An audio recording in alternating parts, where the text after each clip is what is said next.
Our mathematical strategies, our program, we believe in.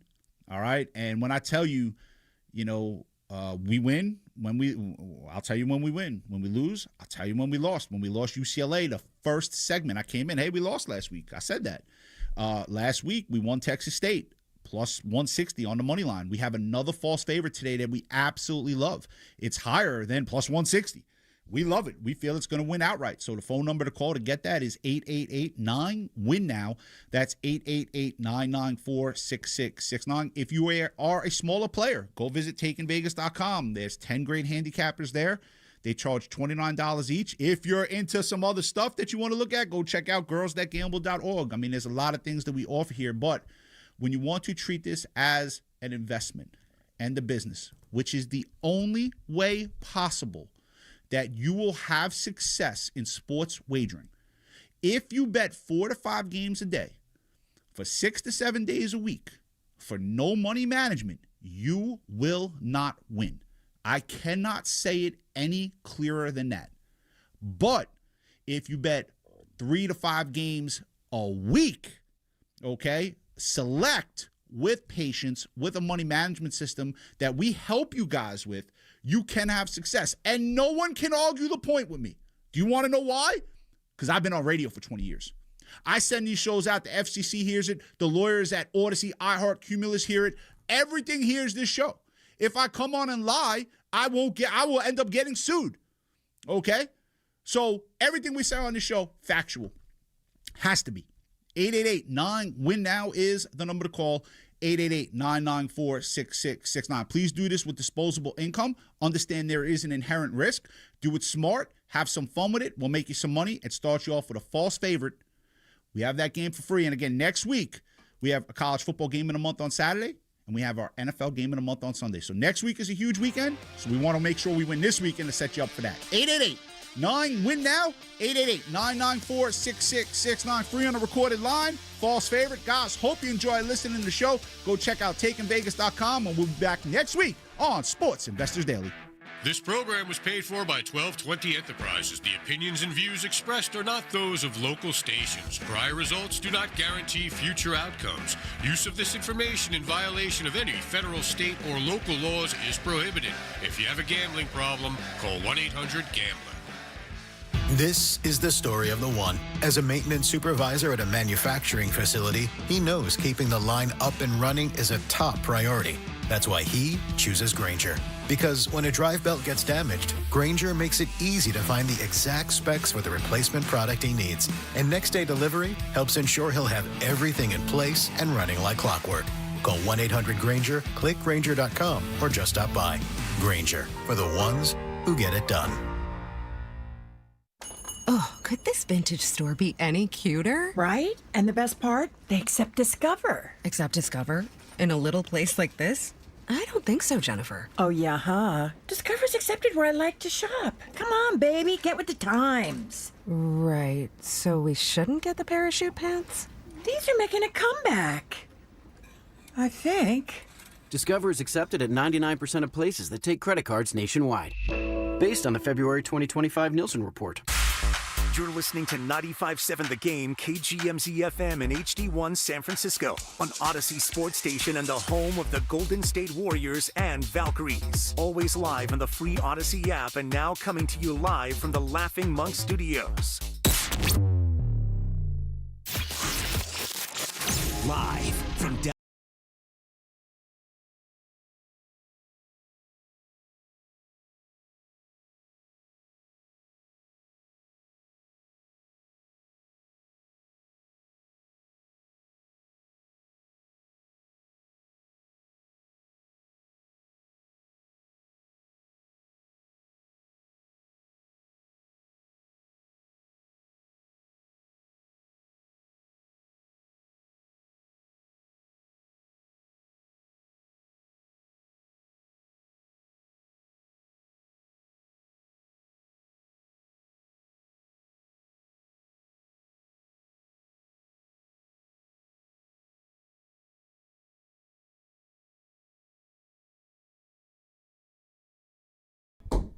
Oh, that was so much fun last night. Giants 5-1 winners over the Dodgers. Sam Lubman here. It is the 95-7 The Game weekend wrap. That's what I'm calling it. That's what the banner I put up on YouTube says. I'm here. Dan Devone sitting across from me. I got Zach Green, Steven Risotto sitting to my right. I mean, it's the same crew here. And, like, I'm told, we're supposed to talk other sports now on this show because it's not just baseball anymore. There's other sports. There's football, Dan. The Niners, they got a big one in New Orleans tomorrow. Valkyries, first playoff game ever coming up. That is tomorrow at 10 o'clock in Minnesota against the Lynx. But, I can't talk about that stuff. And, you know what? Zach, hit the button. The best Giants talk in the Bay is on 95.7 The Game. Reaction to every pitch. He struck him out to end the game. Ryan Walker. Every home run. Jung-Hoon Lee finds the bleachers in right center field. And every big play. Here comes Ramos. This game is over. It's your fix for Giants baseball. Not only is it the greatest game in the world, we're in the memory-making business. The Orange and Black Weekend Wrap. High drive! Left field! Out of here!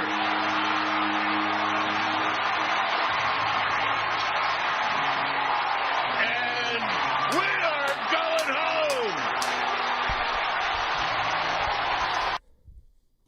Oh, that's how it should be. Dwayne Kuiper on the call for NBC Sports Bay Area. Patrick Bailey with the grand slam of his life. Dan, how you doing this morning? Wow. Half game back of the New York Mets in just a short 2-3 weeks ago. Who would have thought this would ever happen? So we threw dirt on this baseball team, but the San Francisco Giants very, very much alive. It has due in large part to the hitting, and I would say almost exclusively now to the bats being awakened, and also, if we could do a little Tom Petty, it is an absolute free fall on the part of the New York Mets. And the perfect storm has now provided the Giants with redemption, a new lease on life, and once again, a half. Although you have to look at it as though they're a game or a game and a half back of the New York Mets because they lose the tiebreaker to both New York and Cincinnati. Actually, right now they only lose a tiebreaker to the Mets right now, Dan. The Giants are tied with the season series with the Reds right now, and I will get into this later. I've been doing a lot of tiebreaker math, Dan. That's been my thing.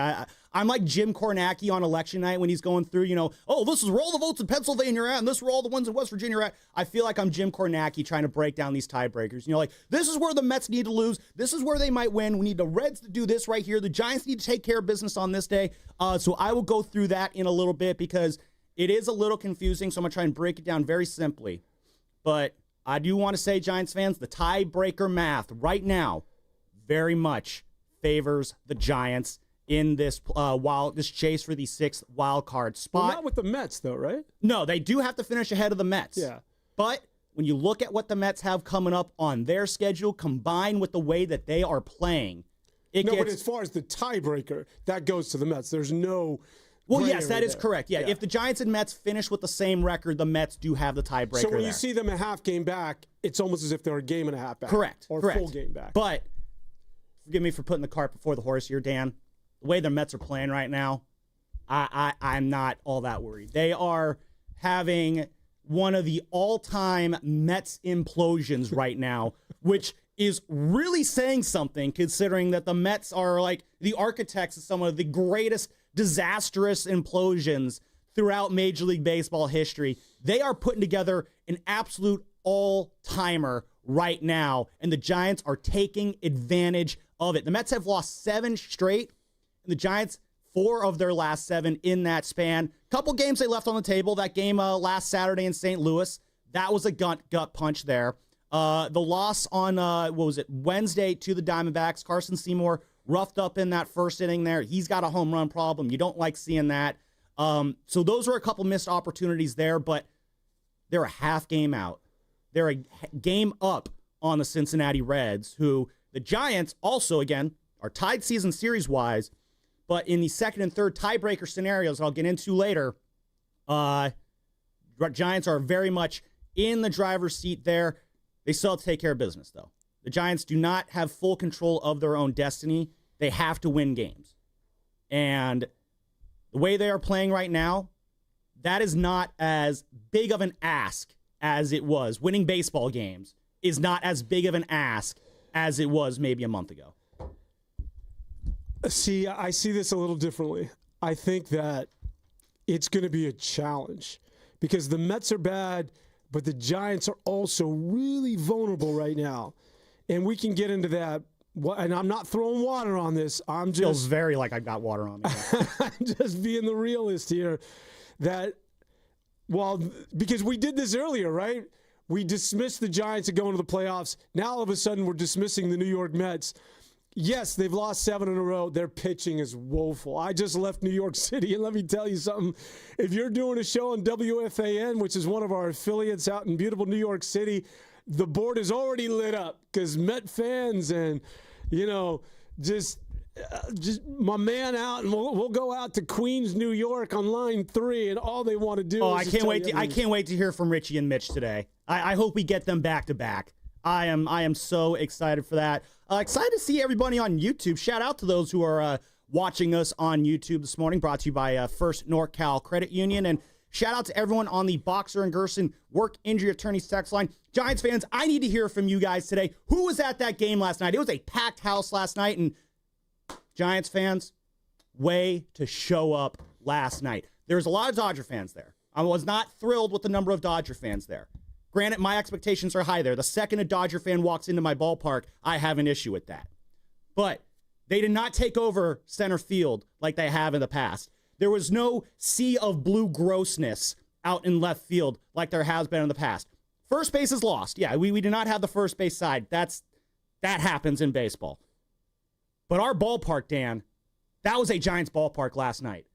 The cheers for the Giants were louder than the cheers for that other team.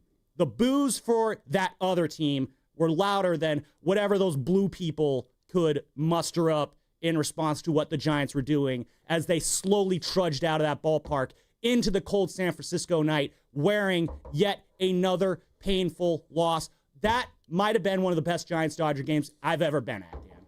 And I have been to a lot of great Giants-Dodger games. This one was an all-timer. The last 2 innings were must-see TV. And I'm one of those, I enjoy a good pitching match, and I enjoy a good pitching duel. So I don't need, baseball as it was played back in the 90s where everybody's scoring in double digits. It's like a softball league. I love the game within the game. I love the strategy.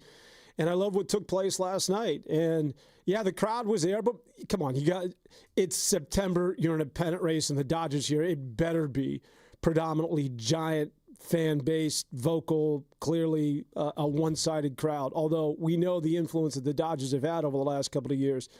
It's just so much fun.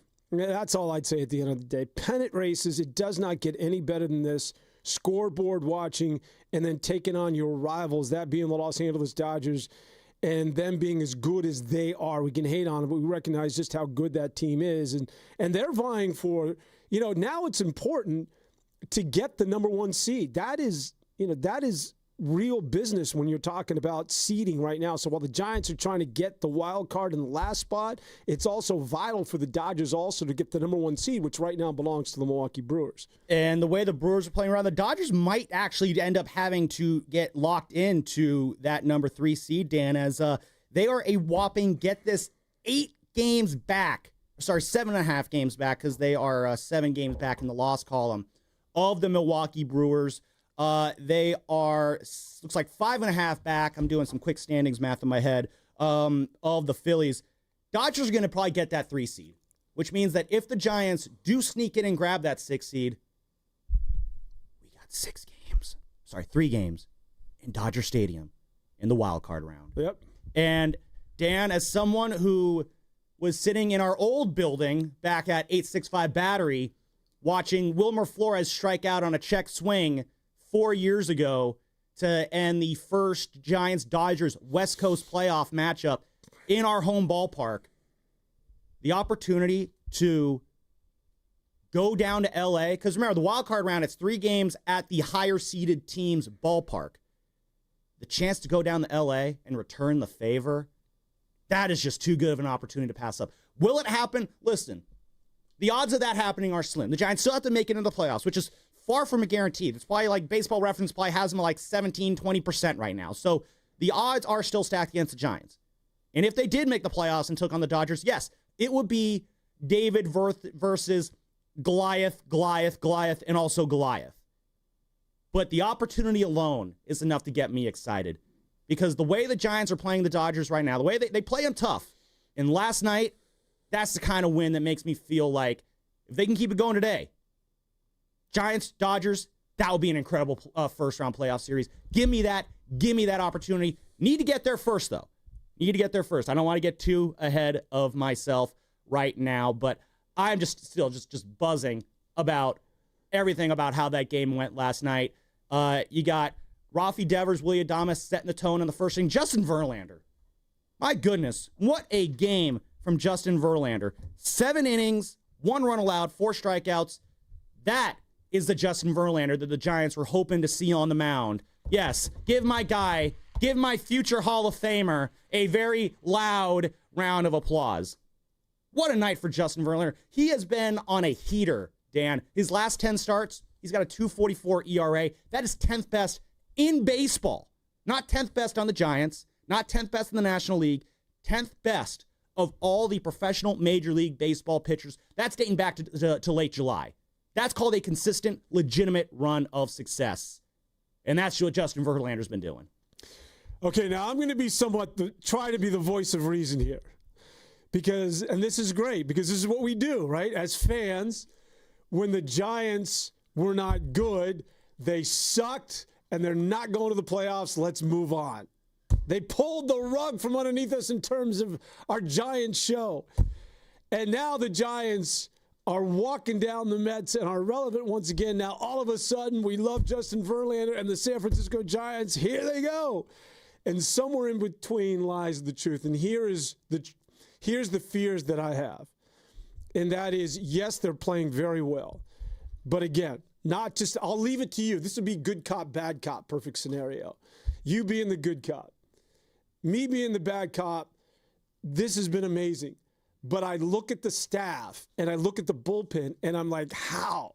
How are they going to cobble this thing together and get to the finish line? You're right. When you get into a 3-game series, they have 3 pitchers. Beyond that, I don't know what the hell it is that they're doing.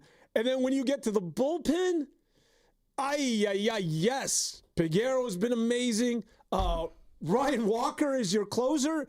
It's an adventure. Ryan Walker is your closer, and I don't want to hear anybody say, well, let's move him out of that. He's the only guy qualified. So there are a lot of questions between now and then as far as them catching the New York Mets and getting to the postseason. And it starts with that pitching. So, yes, let's rejoice about the huge win, but thinking about how this baseball team is going to be playing winning baseball, which is what it is that they're going to have to do, because the Mets are not going to continue to lose at this clip. They've been bad. And the thing about the Mets, as bad as the Giants' pitching has been, their pitching is almost as bad, if not worse, right? Giants pitching? The Mets. Okay, yeah. Senga just got sent down.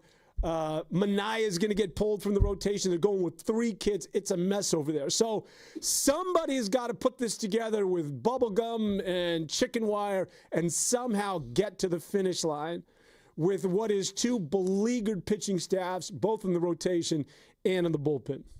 And I think you make a great point about the Giants bullpen. It is a patchwork right now. The roles are still kind of coming together. The rotation, it's 3 deep right now. You got, they moved up the starts of Logan Webb and Robbie Ray. Logan Webb on the mound today. By the way, Logan Webb, Clayton Kershaw today. Yeah. Oh, that is Giants-Dodgers baseball right there. That is true best on best right there. Clayton Kershaw looking in vintage form. Giants very much have their work cut out for them. But yeah, the Giants basically have 3 starting pitchers right now.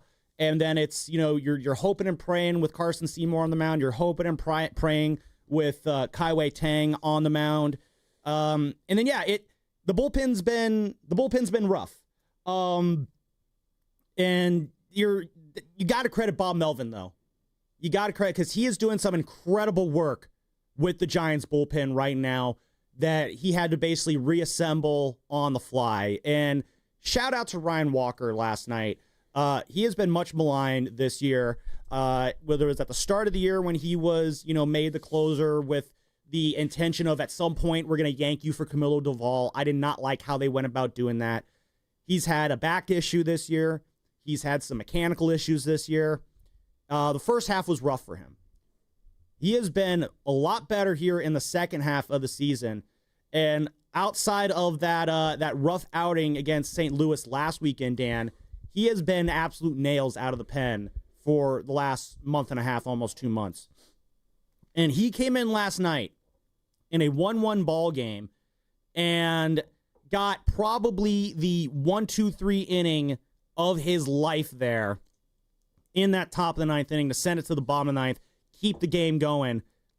That was clutch there from Ryan Walker. Nice, easy, and clean. Getting Pajes, Edman, and Ben Roordevet out there. Again, it was the bottom of the lineup, which you want that. Shohei Ohtani on deck there. You did not want him coming up. And Ryan Walker shutting that down in the top of the ninth inning. So shout out to him again. He's got to keep doing it. He is the closer. There's no getting around that. There's no one else on this roster who's capable of doing it. I don't think he's a closer per se, but right now he is the closer. And that's just where it is with the Giants right now. It's a patchwork, but it's working. It's working well, this is what I mean. It is a hold your breath, and while there is a level of excitement, there's two things that you can hang on to right now that I think are actually have more credibility than anything else, and that's the hitting is real. The hitting is legitimate. Now, can you just outslug yourself to catching the New York Mets and getting into the postseason? I mean, it's the polar opposite of where we were for 3/4 of this season, where it was all pitching dominant. It was all about the starting pitching. It was all about the bullpen, and then they couldn't hit. They just simply could not hit for 3 months of this season. And they couldn't hit with runners in scoring position. And even when they would win, it would be a 2-1, 4-2 squeaker. And then they get shut out. There was absolutely no hitting. Now it's all hitting. And they're trying to get through some patchwork pitching. Both, you talk about the bullpen, once you get past, and even I would say, yes, Verlander's been good, but he's still 43 years of age. And I would say Robbie Ray, I would actually say that Verlander may have supplanted Robbie Ray as being the number 2 in this rotation. I absolutely agree with you. And so now it becomes, those 3 guys, there's no room for error with them, even though there's clearly some warts on both Verlander and Robbie Ray. And then after that, it's like, what the hell is it that we're going to do? Again, when you get into the postseason, that's a different story. But in terms of, there's going to be stretches where you don't have any days off, and you can't hide. You can't hide Tang, and you can't hide Carson Seymour. Mm-hmm. And so that's when you just either you're just going to outslug teams, or maybe that pixie dust or that fairy dust or the magic seeds have been sprinkled on the Giants once again, where they're just, no matter what happens, this is a team of destiny. We've witnessed that before as well. It would be one of the more incredible, more improbable runs that we've seen from this team in the past if they do actually pull this run off. I'm starting to believe it. If I have to get hurt at the end of the year because they fall short, that's just the risk I'm willing to take. But Dan, you mentioned, what this team has to do. Do they have to outslug, outpitch? I asked Bob Melvin about this last night because this is the 3rd time the Giants and Dodgers have faced each other in a multi-game series this year. And for the 3rd time in a row, the Giants started off a weekend series with the Dodgers by winning on Friday night in dramatic fashion. And in the subsequent games that followed, whether it's Father's Day weekend, whether it's that weekend before the All-Star break, the Dodgers came back and punched the Giants in the teeth. There was the blowout on Saturday night in Dodger Stadium that was made a little bit less bad by the Casey Schmidt Grand Slam. And then, of course, there was the Sunday afternoon Father's Day game on Sunday night where everyone was too busy looking at Rafi Devers' stats to pay attention to the fact that the Dodgers absolutely bodied the Giants on national TV. Go to the weekend before the All-Star break. Shohei Ohtani shuts the Giants down in that Saturday game. That Sunday game, probably one of those painful losses of the year when Rafi Devers hit an absolute bullet out towards center field that I thought for sure was going to win it. James Outman catches it. Dodgers dink and dunk their way to a win. I end up going on vacation with a big old sad face on. That wasn't fun. And so I asked Bob last night, how do you keep this momentum going this time against this team after a win like that? Bob didn't even let me finish the question. He's like, one game at a time. Just one game at a time. And that has been the theme. I asked Matt Chapman before the game, you guys scoreboard watching? Nope, one game at a time. You ask everyone in this clubhouse, they are unified in the message. One game at a time. And that's where I really credit Bob Melvin here, because that was his message for the most part during the downtimes. And I criticized him for it, like, Bob, there's got to be something more. And he's saying things like, we got to go play tomorrow, unfortunately. Those lines did not look good in real time. But it was Bob keeping a consistent message. And what's important in baseball, Dan, is, and every player will tell you this, you can't get too high with the highs, you can't get too low with the lows. And Bob Melvin this year has done a phenomenal job at making sure this team stays right there at equilibrium. No one in there is feeling themselves right now during this hot streak. And no one in there was feeling sorry for themselves all that much during the downtimes. That is good managing right there. And it's why every day we get closer and closer to Bob Melvin coming back and managing this team next year. Some Giants fans may not like that, but this is how you earn that job. This is how you prove that you do deserve to be back and managing here next year. Again, still a lot of baseball to be played, and I know we're getting caught up in the excitement. And I think that I would argue and say that it feels much better to win, even though you want to think of this as, hey, we're exactly the same team when we were losing, and I think losing sucked, and you could see it on their mugs. You could see their body language in that locker room was just a morgue. And now it's just a good place to be. So winning and losing, as much as you want to approach this, hey, it's just one game at a time and let's stay even keel, the emotions are real with this baseball team, and confidence is real. And let's not forget that when this team showed up to the park 3 weeks ago, there was a sense that they were already down 5 runs. Now they come to the park, and there's a sense that no one can beat us. I don't care if it's Yamamoto or it's the Dodgers or whomever. Put Milwaukee in front of us, we're going to win. So the idea of like we have these blinders on and we don't overreact, it's sports at the end of the day. And you guys are clearly there is a different twinkle in your eye. There's a hop in your step, and this is. This is what baseball is all about. I'm just so glad that we're in a pennant race, man. That's what's it's so fun to keep an eye on what's going on with the Mets. I was actually watching, I had to fly last night, but I'm keeping an eye and I'm pulsing through the Cincinnati-Oakland game. Why the hell would I ever do that? I had A's Reds up on my laptop at the game last night too, Dan. Who threw the shutout for the A's? Someone Ginn or something like that. It's some... who? It's an Oakland A's. It's an Oakland A's. It's an A's. Oakland A's. I'd screw where they're at. It sounds like in Moneyball. Sounds like an Oakland A already. Who? Some guy named Ginn. I don't know. He did yeoman's work last night for the A's and Giants. We're all big A's fans this weekend. We're all big Ranger fans this weekend too. Bruce Bochy, he's managing against the Mets. Well, they're playing for their playoff lives. So. Exactly, and that is why. And I'll get into this on the other side. Why the tiebreaker math is very much favoring the Giants. Want to get into that. Also, Dan, because we're not a baseball show anymore, we could talk about other things, like the fact that the 49ers have a game tomorrow in New Orleans, but Brock Purdy's not playing. Mac Jones, we have to talk about. I want to get your thoughts on the fact that the Niners are placing their faith in Mac Jones for the next some amount of games. I want to get into that. Who needs to step up to help out Mac Jones? And there's some other big games going on this weekend, too. I am not talking about Miami USF and the absolute debacle that I expect the Canes to put up today at Hard Rock Stadium against the USF Bulls. As long as Mario's the coach, I can't have faith in what they're going to do. That man has been dead to me ever since the incident. But no, that's not the game I'm talking about. I'm talking about those Golden State Valkyries. What an incredible year they have been having. They start off their first playoff game tomorrow, tip-off at 10 a.m. There's going to be a lot of screens in front of our eyes tomorrow, Dan. Niners, Valkyries, Red Zone, Giants. These are the kind of weekends that we live for here. So we're going to try and talk about as much of it as possible. Giants, that's the big story today. why the tiebreaker math works out for them. I'm going to tell you why on the other side. We are coming to you live from the Laughing Monk Studios. Laughing Monk, righteously brewed in San Francisco. All of this brought to you by Fremont Bank. Here for you.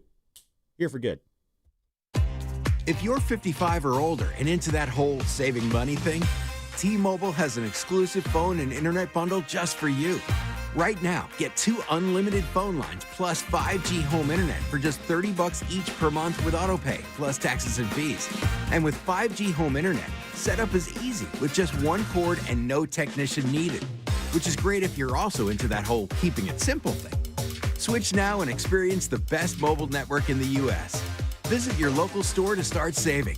T-Mobile, it's better over here. Based on analysis by Ookla of speed test intelligence data Q4 2024 to Q1 2025. Ookla trademarks used under license. Unlimited on our network. Customers on voice plan may notice speeds lower than other customers and further reduction if using more than 50 gigs a month due to data prioritization. Video streams and SD on this plan. Home internet pricing after $20 and monthly bill credit plus $5 per line without autopay. Debit or bank account required. See 5G device coverage and access details at T-Mobile.com.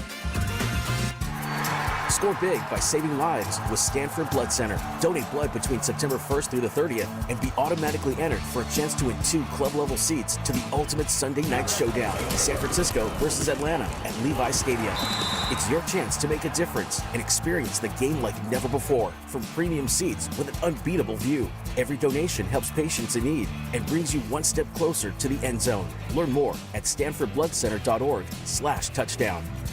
Football is back, and so is your shot at big wins. With DraftKings Pick 6, the official daily fantasy partner of the NFL, your game day instincts can score you real money fast. Here's the play. Just pick more or less on 2 or more player stats, from breakout rookies to elite QBs, and unlock the upside every snap brings. The better your calls, the bigger your payout. New DraftKings customers get $50 in bonus picks with just a $5 entry. This season, play your player instincts. Download the DraftKings Pick 6 app now and use code THEGAME. That's code THEGAME. Play just $5, get $50 in Pick 6 bonus picks. Make the call. Ride the upside. In partnership with DraftKings Pick 6. The crown is yours. Gambling problem? Call 1-800-GAMBLER. Must be 18 and over. Age and eligibility restrictions vary by jurisdiction. Void where prohibited. 1 per new customer. Bonus awarded as non-withdrawable Pick 6 bonus picks that expire in 14 days. Limited time offer. See terms at pick6.draftkings.com/promos. Whoa! Jason Kelsey just found out that NFL Sunday Ticket now lets you subscribe month to month. Yeah! He just realized you can join and cancel anytime. Ha-ha! Now that's what I'm talking about. Now he just found $1 in the sofa. Yeah!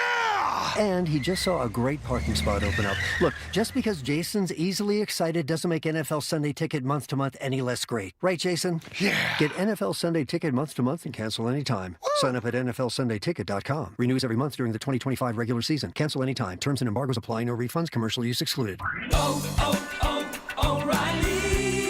Check engine, ABS, or maintenance light on? Take the guesswork out of your warning lights with O'Reilly Veriscan. The service is free and provides a report with solutions verified by ASE certified master technicians. And if you need help, we could recommend a shop for you. Ask for O'Reilly Veriscan today. O'Reilly Auto Parts. Hi, I'm Chef Franklin Becker. You know the jingle. Now discover the facts about Ozempic, a GLP-1. There's only one FDA-approved Ozempic made by Novo Nordisk. Learn about the real thing. Talk to your healthcare professional today. Call 1-833-OZEMPIC or visit Ozempic.com to view the medication guide and to learn more about Ozempic. Semaglutide injection 0.5, 1, and 2 milligrams.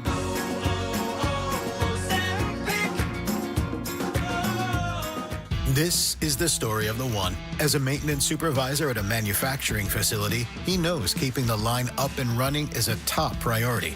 That's why he chooses Grainger. Because when a drive belt gets damaged, Grainger makes it easy to find the exact specs for the replacement product he needs. And next-day delivery helps ensure he'll have everything in place and running like clockwork. Call 1-800-GRAINGER, click Grainger.com, or just stop by. Grainger, for the ones who get it done. Oh, could this vintage store be any cuter? Right? And the best part? They accept Discover. Accept Discover? In a little place like this? I don't think so, Jennifer. Oh, yeah, huh? Discover's accepted where I like to shop. Come on, baby, get with the times. Right. So we shouldn't get the parachute pants? These are making a comeback. I think. Discover is accepted at 99% of places that take credit cards nationwide. Based on the February 2025 Nielsen report. Oh, no. Ah, that's the sound of someone who's misplaced My debit card. their debit card. Where'd I leave that thing? Not at the gas pump, or the checkout counter, or the roof of your car. Now, if he has the Chase mobile app, he can use Card Lock. Wait, I could just lock my card. Yep, just a few tippy taps on his phone, and that sound? That's peace of mind from Chase. Chase mobile app is available for select mobile devices. Message and data rates may apply. JP Morgan Chase Bank N.A. member FDIC. Get in the zone, AutoZone. Welcome to the end of summer sale at AutoZone. We're celebrating the end of long days and short nights with big deals for a short time. Like car wash. Right now, you can save 20% on the Armor All Complete Car Wash Kit. Need new brakes? Duralast brake pads are free with the purchase of Duralast rotors. We've also got oil deals and more. We're ending the summer right with the end of summer sale at AutoZone. Get in the zone, AutoZone. Restrictions apply. Keeping your family safe starts with making an emergency plan. Visit safetyactioncenter.pge.com to get started today. And listen to all the interviews from this year's Ember Stop Wildfire Preparedness event, sponsored by PG&E, and how to stay ready in case of an emergency at 957thegame.com.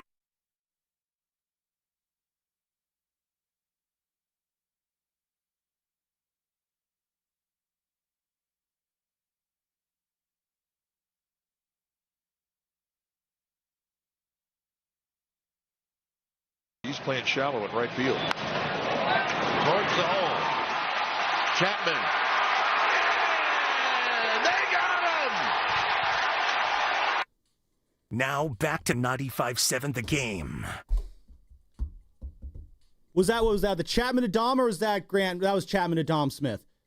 Wow, that was one of the most incredible plays of the year. Yeah. Matt Chapman laying all out there. Snag that ball. Throw to Dom Smith. The splits from Dom Smith to stretch out and grab that. Ends up injuring his hamstring on the play. Had to come out. Wilmer Flores came in.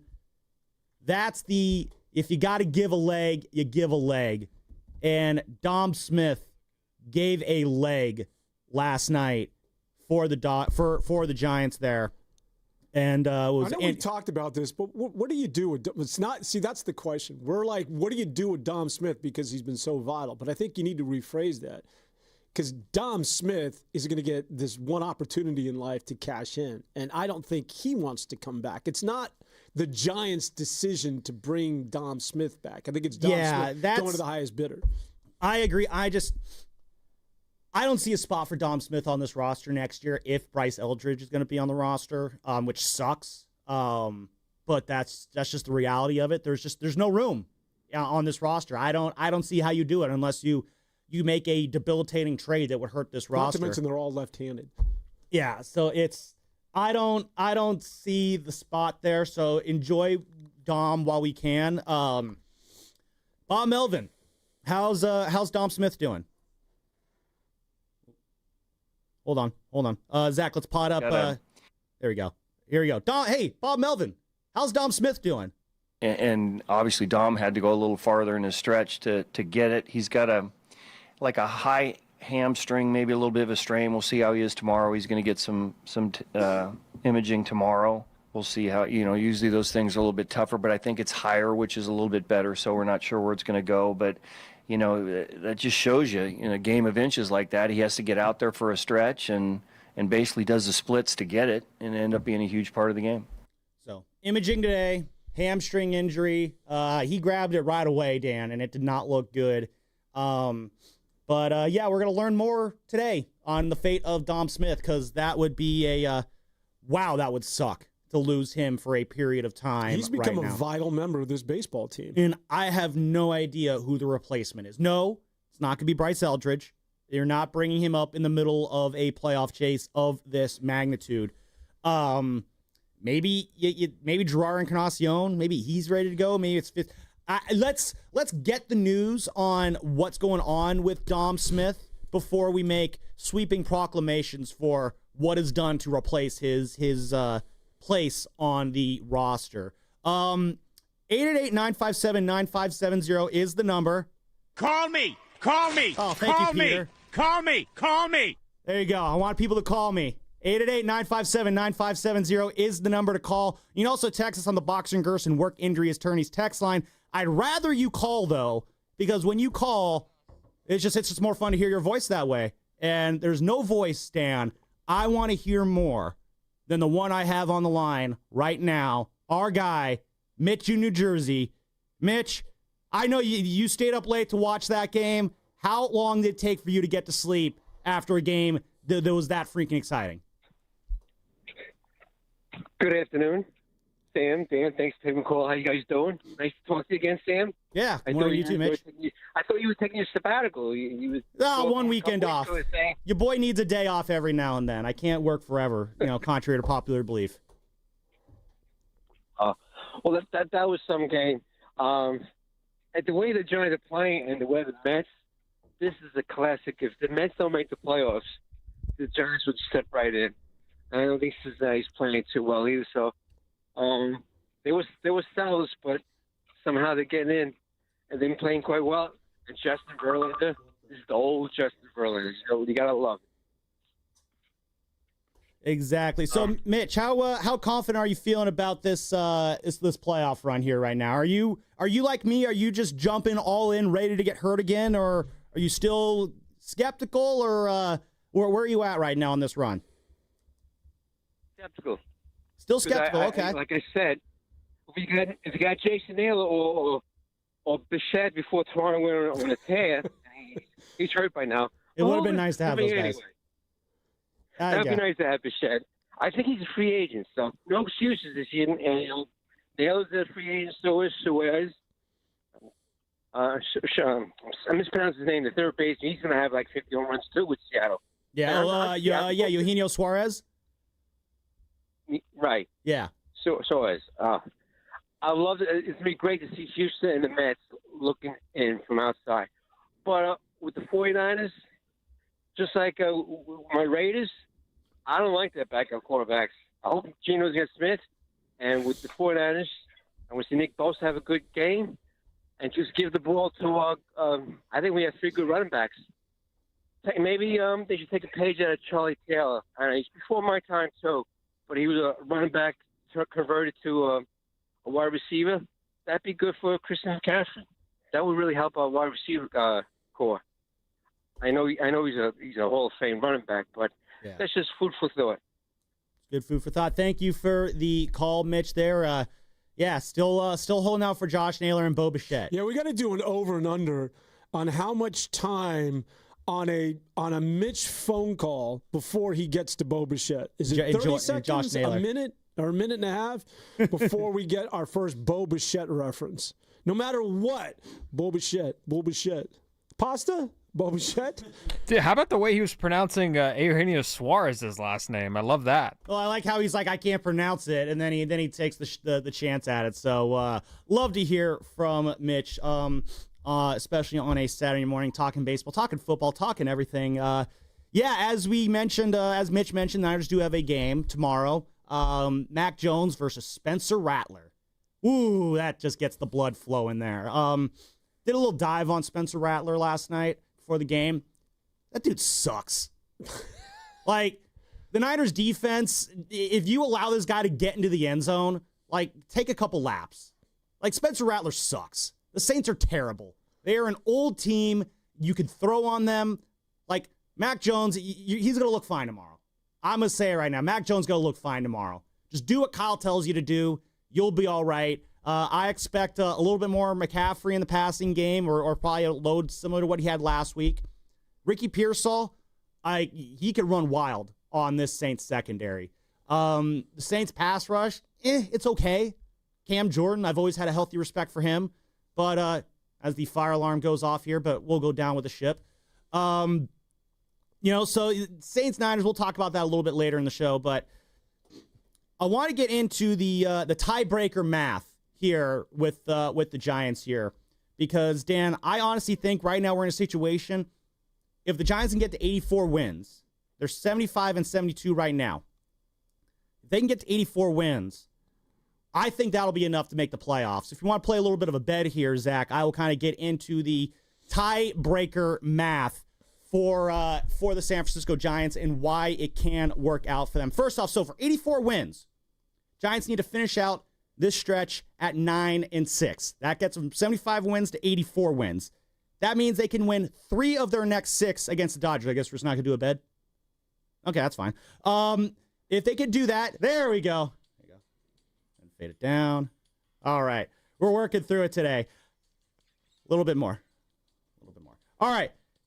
They got 6 games left against the Dodgers. They can go 3-3 in those 6 games, Dan. That puts them in good position because then you just need to go 6-3 against the Diamondbacks, Cardinals, and Rockies, which I'm going to be honest, that would be a bit of a disappointment if the Giants went 6-3 against those 3 teams. I think they can do better, but at minimum, you need to do that. That plus those 3 wins against the Dodgers, that will get you to that magic 84 wins. Why 84? Because the way the Mets are playing right now, the Mets, who are a half game up on the Giants right now, sitting there with 76 wins. If they go 7-7 in their final 14, which the way the Mets have been playing, that might be a big ask. That gets them to come in at 83 wins. Now, Dan, you mentioned Giants have to finish game ahead of the Mets if they want to make the playoffs. There's your game ahead of the Mets right there. 84 wins for the Giants, 83 wins for the Mets. The Mets, their schedule, the rest of the way, got 2 more against the Rangers, and Bruce Bochy, he's got to beat those Mets. And then they host the San Diego Padres. We're big Padre fans next week. Need the Padres to put the hammer down on the Mets. Keep them down. If they can drop 3 of these next 5, Dan, we're grooving. We're grooving. Because then they go to Chicago. And here's the thing. I don't know who the Cubs playing this weekend. If some of you guys can tell me, I don't care who the Cubs are playing. They're playing Tampa Bay. There you go. I got it right in front of me. Need the Cubs to struggle against the Rays this weekend. Now, the Cubs, they did win last night. Need the Rays to take these next 2. Why do we need the Cubs to lose? Because the Cubs and Padres, they're battling out for that 4-5. Whoever gets that 4 seed will be hosting the 5 seed in the playoffs. And so we need the Cubs and Padres to be fighting out for that 4 spot. Because then when the Mets go to Chicago that last week of the season, the Cubs are going to have something to play for. And then they'll keep beating the Mets. And if the Cubs could take 2 of 3 against the Mets that last week, then you don't need to stress the fact that the Mets have 6 games against the lowly Nationals and Marlins. They'll probably take at least 4 of those 6 games because the Nationals and Marlins are still pretty bad.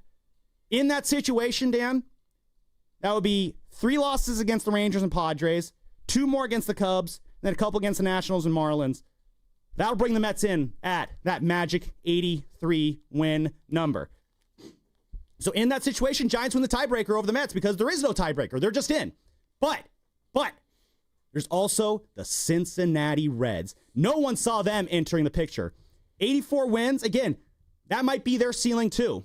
What happens if the Reds and Giants are tied at 84 wins or just tied at any number of wins at the end of the year? They split the season series. So then you go to the secondary tiebreaker, which is your record against your own division. And that is where the Giants are actually in a pretty good spot right now. At the win yesterday, Giants are 19-21 against the NL West. The Reds, they are 17-22 against their own division. If the Giants finish with this 84 wins here, they get the 3 wins against the Dodgers, and then if they take care of business against the Diamondbacks and Rockies, let's say they go 4-2 in those 6 games against the Diamondbacks and Rockies, which that would be kind of disappointing if they did do that. That would put the Giants at 26 divisional wins. And that means the Reds, who the final 13 games of the year, Dan, are all against their NL Central divisional opponents. The Reds would need to go 9-4 in those final 13 against their divisional opponents, who, outside the Pirates, the Reds have struggled against their divisional opponents. They would need to do that.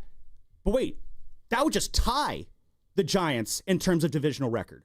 So wait, what happens if both the Reds and Giants have the same divisional record? Oh, well, there's a third tiebreaker we then go to, and that is your record against the other divisions in baseball. So the Giants' record against the NL East and NL Central versus the Reds' record against the NL West and NL East.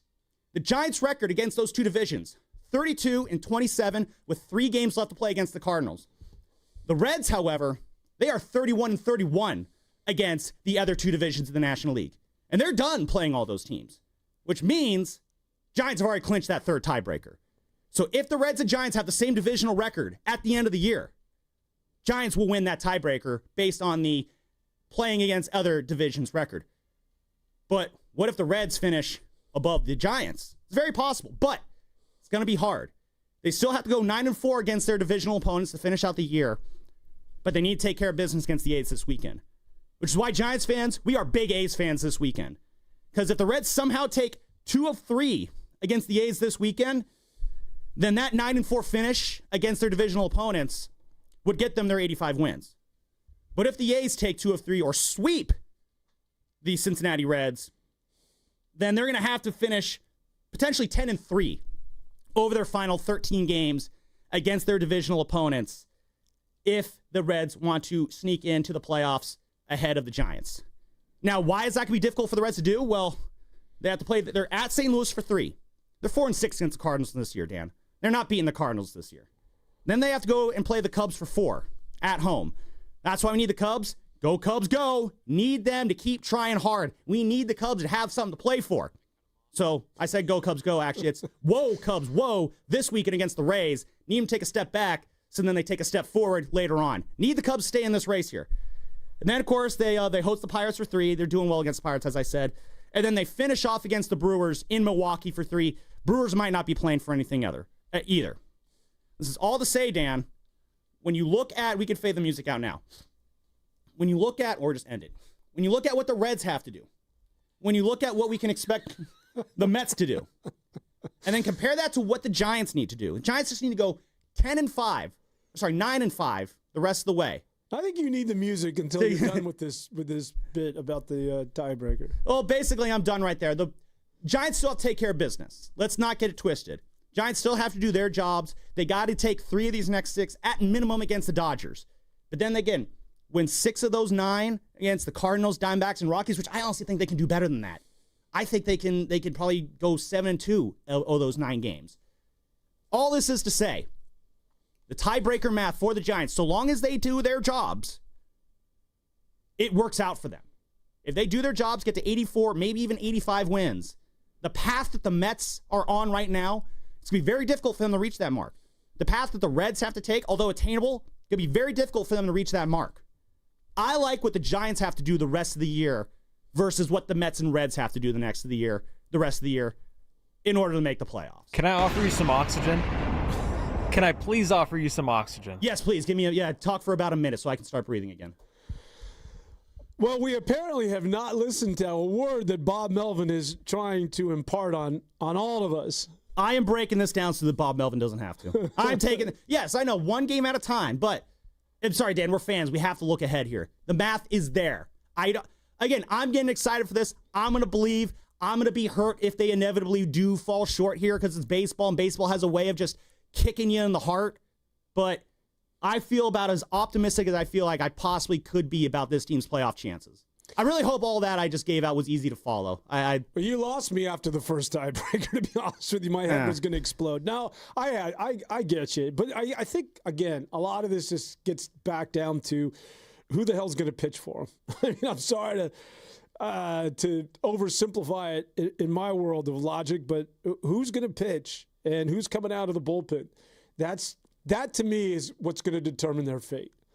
If this team is going to the postseason, it's what do you do? I mean, this weekend you got Tang, who's going to be throwing a game against the Dodgers. No, it's Robbie Ray tomorrow. Highway Tang's not pitching this weekend. You sure? Yeah, Logan Webb today, Robbie Ray tomorrow. Okay. Oh, Giant, yeah. So you had the off. So they had the off day on Thursday, so that allowed them to move Webb and Ray up a day. Well, at some point, you can't continue to hide Tang and Carson Seymour. They will pitch. Actually, because you don't have any days off between. I think it's St. Louis and Arizona. So you're going to have. There's a stretch where you don't have any days off where those guys are going to have to pitch. And so I know you want to hide those guys, but at some point, this is what it is that I feel in terms of determining whether or not this team is going to the postseason. It's those two guys, Seymour and Tang. That should be a law firm or a new sitcom. And then it's that bullpen. Like, that will, again, Thanks for the math, but that's going to determine whether or not that team's going anywhere. Well, yeah, again, it's next week in the 4 in LA. That's where it's going to get really, really tough. And that's where these 9 games against the Diamondbacks, Cardinals, and Rockies are so key. Now, again, I gave them a 6-3 record in those 9 games, and I do believe the Giants can do better than that. So you got, after this weekend in LA, against the Dodgers, Monday, Tuesday, and Wednesday next week, you're in Arizona. You're going to probably have Seymour and Tang on Monday, Tuesday. Which order, I don't know. But those 2 pitchers get pitched on those 2 days. And then that slots Justin Verlander to pitch that Wednesday afternoon game in Arizona. So that means you got Logan Webb and Robbie Ray Thursday and Friday night next week in LA. And then you're right, Dan. You can't play hide and seek forever. That is the 20th and the 21st, next Saturday and Sunday in LA. Those right now are scheduled to be Carson Seymour. Sorry, let me clear my throat there. Carson Seymour and Kai Wei Tang are right now projected to start next weekend in LA. Yeah, that is big yikes. That is why, though, today's game is so important. You need to take the win today, because then that makes tomorrow's win an extra credit win. You know, because again, I said 3-3 in these next 6 games. You are allowed to win more than 3 games against the Dodgers in these next 6. If they can take this, if they can somehow sweep this series, which, again, 1 game at a time, win today. But then that sets them up to steal an extra credit game on Sunday with Robbie Ray on the mound. Ray has been a little bit shaky, so I'm a little bit concerned about him. But then you only need to win 2 of those games in LA next weekend, and you're feeling very good about this team's chances now, because you got 4 of those final 7 against the Dodgers that you need to get. And then you got 6 at home against the Cardinals and Rockies, and honestly, I'll say 4-2 in that 6-game set. 5-1. You should not lose to the Rockies that last weekend. That's 3 wins right there. You take 2 against the Cardinals. 5-1 is probably more to be expected against those 2 teams. Either way, you could stumble against the Dodgers and find a way to make it up against the Diamondbacks, Cardinals, and Rockies, because even in their hobbled rotation and hobbled bullpen state, Dan, I'm still taking the Giants over those 3 teams. It's just dangerous to do. I guess being the seasoned veteran here, it's just like, if you live long enough, especially in the world of sports, that's just really dangerous to do when you play the schedule game and, well, they'll be 5-1, or you start projecting numbers because you just don't know. And I know it's sort of boring when Bob Melvin rolls out. It's 1 game at a day, but because you have just no idea from day to day. The Mets will not continue to implode at this rate. Are we sure about that? As bad as are we sure about that? I mean, they are Metsing up at an all-time rate right now. You are right. I am absolutely putting the cart. I'm not putting the cart ahead of the horse. I'm putting the cart ahead of the cart, ahead of the cart, ahead of the horse, ahead of the cart, ahead of the horse. You still have to take care of business.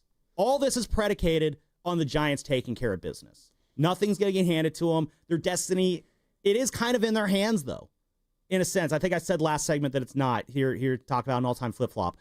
The Giants do more or less have to take care of their own business.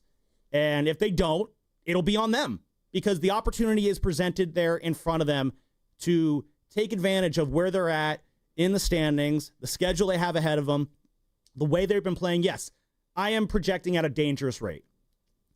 But at the same time, I don't think I'm getting that crazy in terms of how possible all this is. And I say this, all this is say, yes, I'm excited about this run. It's a playoff chase, Dan. You're supposed to be excited. You're supposed to be hopeful. When's the last time? You have to go back to 2021, 4 years ago, to be excited about a playoff chase. Think about where this team was a month ago. Dan, they pulled the plug on the Orange and Black Weekend wrap because we figured there was going to be no Giants baseball talk about. You couldn't even go 2 weeks. Here I am back here, first show back with the new banner on, and this is what we're talking about. This is the excitement factor. So that's where I'm coming from there. The big takeaway I want to make from the last 20 minutes of talking, the math is there. This can happen. Not a guarantee, but it can happen. That's the thing. That's the point I just want to drive home here. So we got more sports talk on the other side. Justin Verlander, what a night from him. He had a great line, though, about that win last night.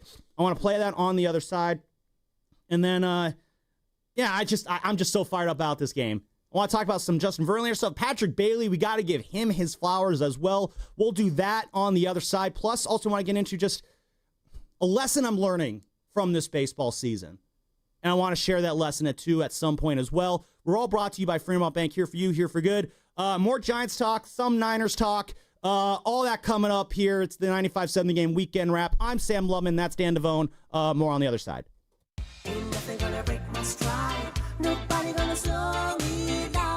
Don't let pneumococcal pneumonia break your stride. If you're 50 or older, you're at increased risk. So be proactive with Capvaxive pneumococcal 21-valent conjugate vaccine to help protect against invasive pneumococcal disease and pneumonia caused by certain types of pneumococcal bacteria.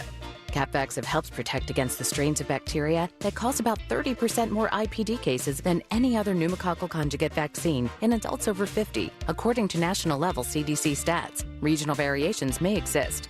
Don't get Capvaxive if you're allergic to the vaccine or its ingredients. Tell your doctor if you have a weakened immune system. Common side effects include injection site reactions, feeling tired, headache, muscle aches, and fever. Capvaxive does not protect against all strains. For more information, call 1-800-927-8888 or visit capvaxive.com. Ask your doctor or pharmacist about Capvaxive.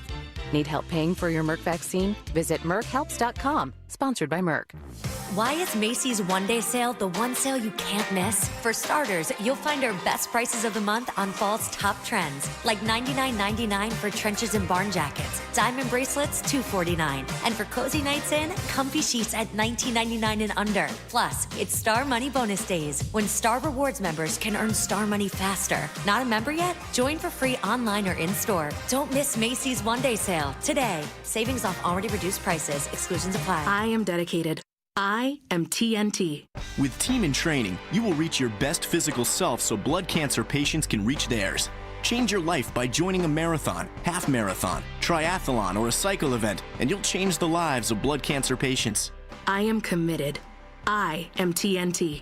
After 600,000 participants and almost $1 billion raised for treatments, TNT has helped the Leukemia and Lymphoma Society make a significant impact in the advancement of blood cancer therapies that save lives every day. I am making a difference. I am TNT. Join TNT. Expand your circle of friends to be part of a very special community. Train with world-class trainers and have the chance to be part of the most exciting endurance sports events in the country. Or train on your own schedule with TNT Flex. Join TNT and fundraise while you train and take part in getting us all closer to a world without blood cancers. Join TNT now. Go to teamintraining.org. From carriage house to glass aluminum doors, R&S Doors has a full line of commercial and residential garage doors and gates to suit anyone's taste and budget. Visit rsdoors.com. R&S Doors. Look for the red truck. Attention. Have you racked up $10,000 or more in credit card debt? Are you barely getting by making minimum payments? With credit card debt reaching all-time highs, National Debt Relief is notifying consumers about significant debt relief options currently being made available to help those with overwhelming credit card debt. These options may reduce a large portion of credit card debt for those who qualify. You don't need to declare bankruptcy or take out a consolidation loan, and you may only have to pay back a fraction of what you owe, even if you have bad credit. National Debt Relief has already reduced the credit card debt for more than 550,000 consumers, so don't wait. If you owe $10,000, $20,000, or even $100,000 in credit card debt, you can now take advantage of this financial debt relief as the cost of living continues to skyrocket. To check what debt reduction you may qualify for, call 800-894-7722. That's 800-894-7722. Again, 800-894-7722. My ride smells just right, just right, just right, just right. Y'all gotta try that Febreze car. Just right, just right, just right. La la la la la.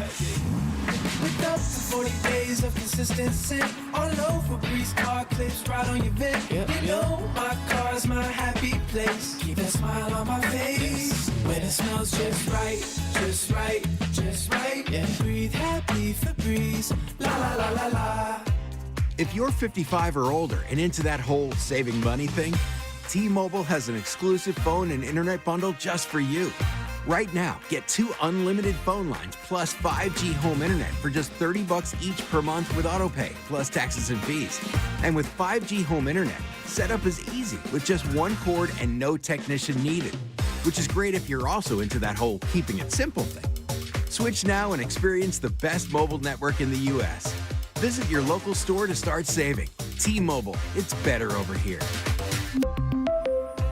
Based on analysis by Ookla of Speed Test Intelligence data Q4 2024 to Q1 2025. Ookla trademarks used under license. Unlimited on our network. Customers on voice plan may notice speeds lower than other customers and further reduction if using more than 50 gigs a month due to data prioritization. Video streams and SD on this plan. Home internet pricing after $20 a monthly bill credit plus $5 per line without autopay. Debit or bank account required. See 5G device coverage and access details at T-Mobile.com.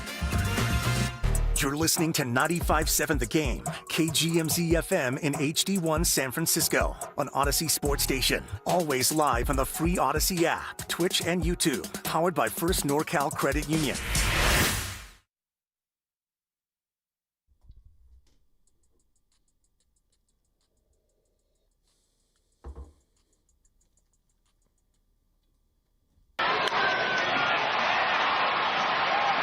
McRae is going to have to unload. He does. Here's his throw. It's on the money, and they got him. Now back to 95.7 The Game. 102, Dan.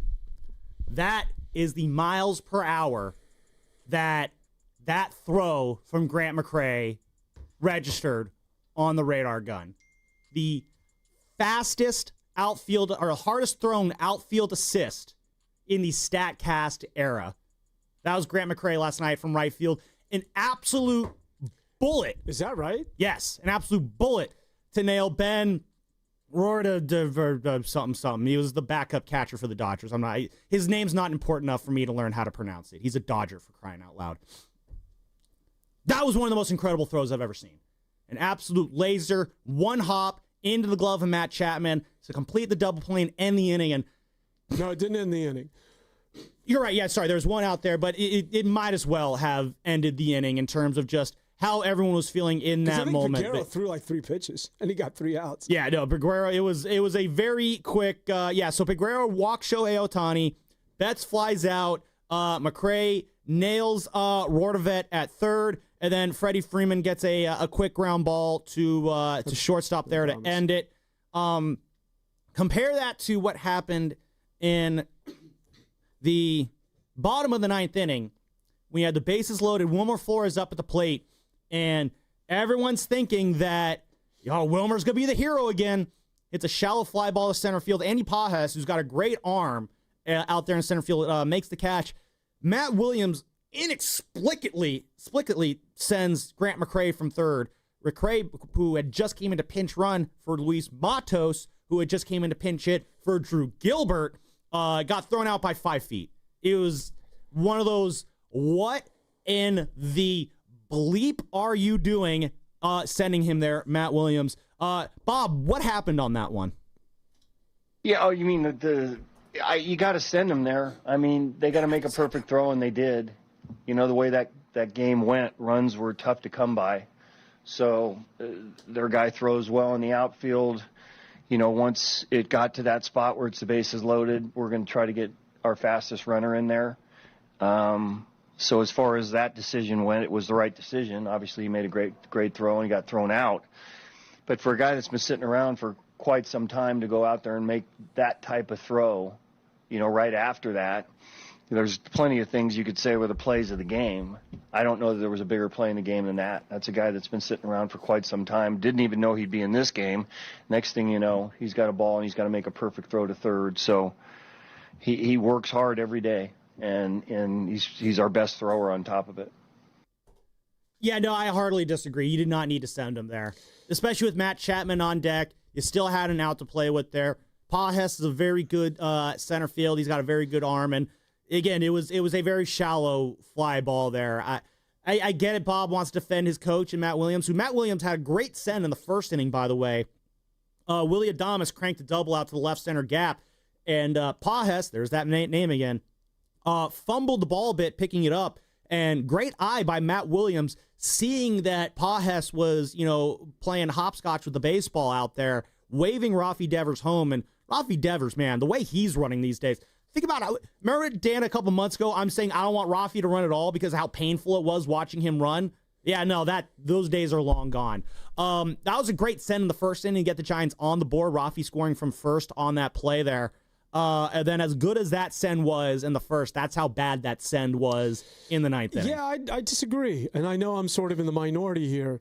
I had no issues with it. I know that it's a bit dicey because that ball was an infielder could have handled that. It was so shallow. And Pages has the reputation of a strong arm. Win the game. Go out and win the damn game. Go and make them make a play, which they did. And I'm with them. It took a perfect, because McRae can go, and you're forcing their hand, and it took a perfect throw to get him out. You just tip your hat. Pages has a reputation of doing that. That's just one of your tip your cap, perfect throw, you got my guy. If that ball is anywhere else, if it's up the line, if it's a little bit to his right, McRae wins the game for the San Francisco Giants. Runs are at a premium. It's the Dodgers. It's the Giants. You got a runner at third. Stop kissing your sister. Win the damn game. There's an opportunity. You got McRae. Let's go for it. And I know you can second guess, especially when it comes to Matt Williams, who's come under fire this past year. I had no issues with that whatsoever. Be a bit of a riverboat gambler. When you have an opportunity and you have a guy with speed and he's 90 feet away from winning this damn thing, go get it. Make it happen. At the end of the day, just once again, just say, hey, Pages, hell of a throw, and then, get back to the dugout. I wouldn't lament over the fact that it was a bad call. Matt Williams and all the histrionics involving him this past year. Yeah, I'm gonna push back and disagree with you again on this one, Dan, because you mentioned there, Pages is known for this. Like I said, the scouting report on Pages is out there, and the scouting report says this dude do good things in baseball field. And if you're Matt Williams, you gotta know that. You gotta know that on a shot. Is it gonna take a perfect throw? Yes, absolutely. Here's the thing, though. Pages can make that perfect throw. Grant McRae's fast. He was thrown out by a good 5-6 feet there. When you got Matt Chapman up next, you got a good hitter. If it was Casey Schmidt, or if it was Tyler Fitzgerald, or if it was insert hitter here who is not under a big contract and considered a pillar of this organization, yeah, I'm more willing to be in riverboat gambler mode. In that situation, though, when you still have an out to play with and one of your premier hitters coming up next, I can't sign off on that. And when McRae got thrown out there, everyone in the ballpark had the exact same thought. Just, oh, crap, we might have just tricked this one away. And what would have been the thought had the ball been up the line? Because making a perfect throw, yes, well, you can do it. The pressure is on Pages. You are putting the pressure on the defense. And so that's all you want to do in a game like that. Listen, you can go back and forth, and you're not wrong, but I'm just saying that I can understand the thought process. I hear you. I hear you on that. It's the Giants. If that door is open ajar, let's go win the damn game. Yeah, Chapman coming up with 2 outs in the inning now. Maybe he gets a hit. He took the caller last night. He went 0 for 4. Or do I take my opportunity to win right now? If that ball is anywhere else, McRae is in with the head first slide. So if that ball somehow is a little bit offline, what are we saying about Matt Williams and the Giants? We're saying you got to go for it. I love the fact that they took the chance. And so you live by the sword and you die by the sword to a certain degree. Again, I hear you on the perfect throw. And yes, if Pages does whiff the throw, we are talking about a completely different type of game. Patrick Bailey never happens in that situation. Talking about different kind of walk-off here. But I think you have to know that Pages is good enough in that situation that he'll probably come through with the throw there. That's all I'm saying. Like, yes, there is a chance he could biff it and the Giants win. In that situation, I think everybody knew watching he's going to make that throw. And in that moment afterwards, we're thinking they just tricked this one away. And then you come in the top of the 10th inning, Grant McRae makes that throw. When Grant McRae made that throw, it was like, oh, we're going to win this game now. That's what the emotional swings were like last night. Call on the part of the Dodgers to send, how you pronounce that guy's last name? Ben Rohr, blah, blah, blah, blah, blah, blah, blah. No. Ben backup catcher. No, that one, I'll be honest, that was kind of dumb too. Now, again, I don't know what the Dodgers know about Grant McRae's arm. I'll be honest, I did not know that Grant McRae had that in his arm. I don't think the Dodgers were expecting the hardest thrown outfield assist in the StatCast era to happen on that play. That was in deep right field on a throw to third base versus a shallow fly ball to center field on a throw to home. Andy Pajes, we know the scouting report on him and what he can do in the outfield. Grant McCray, there's a little bit more mystery there. You know, does he have a good arm? Does he not have a good arm? I'll be honest, Dan, if you had asked me in the 8th inning last night, hey, how's Grant McCray's arm? I'm like, I don't know, probably average. Ask me now, I'm like, yeah, that dude has a cannon. You know, the Dodgers, I guarantee you this, Dodgers aren't going to test Grant McCray again this series. At least not with Ben backup catcher.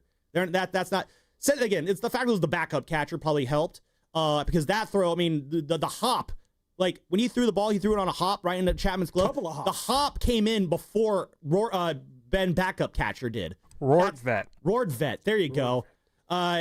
So that's how slow he is.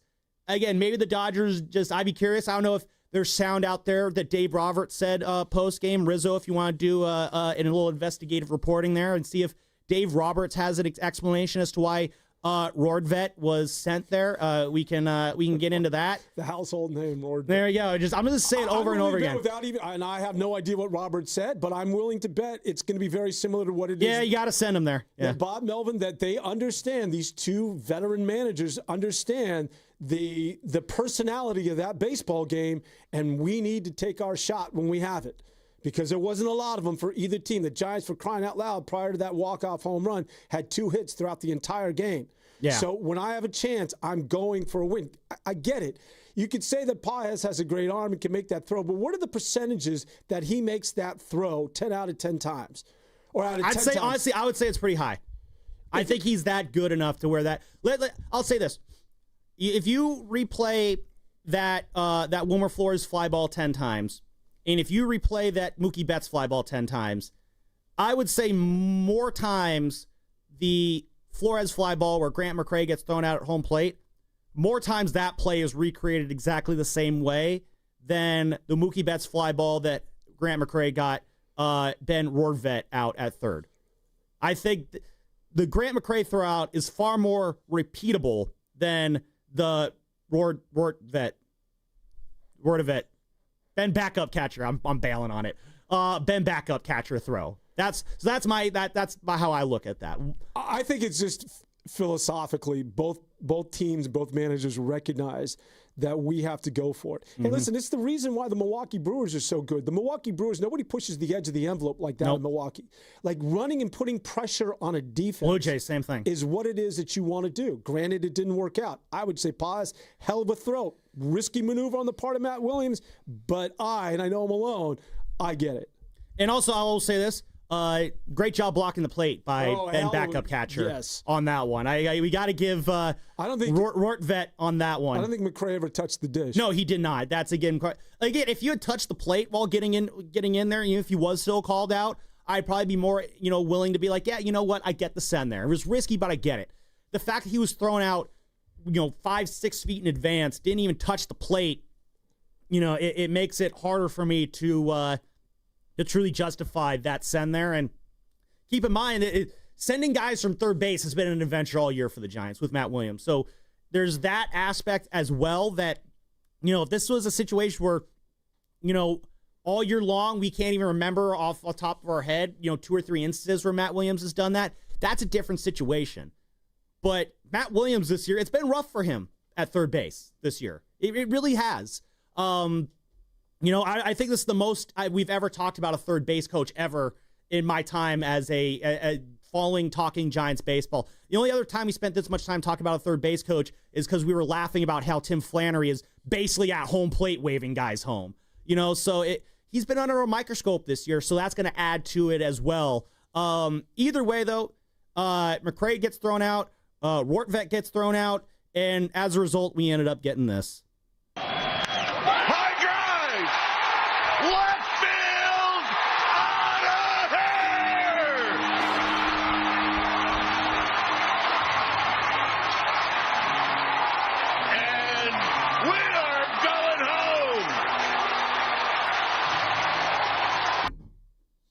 So, either way, it all worked out. I'm glad we get to play the second-guessing game after one of the greatest wins of the year.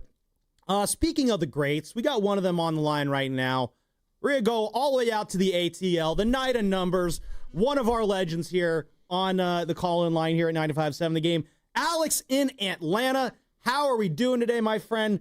I know you were up late last night watching that game. Talk about what you liked about that game first before we start crushing the coaching. Well, first of all, I'm not going to crush any coaching today. I am going to say that I love the energy at Oracle Park last night. Watching that game, watching Giants fans pack that stadium, make sure that the stadium wasn't overrun by Dodger blue like it was earlier in the season, which was disappointing to see.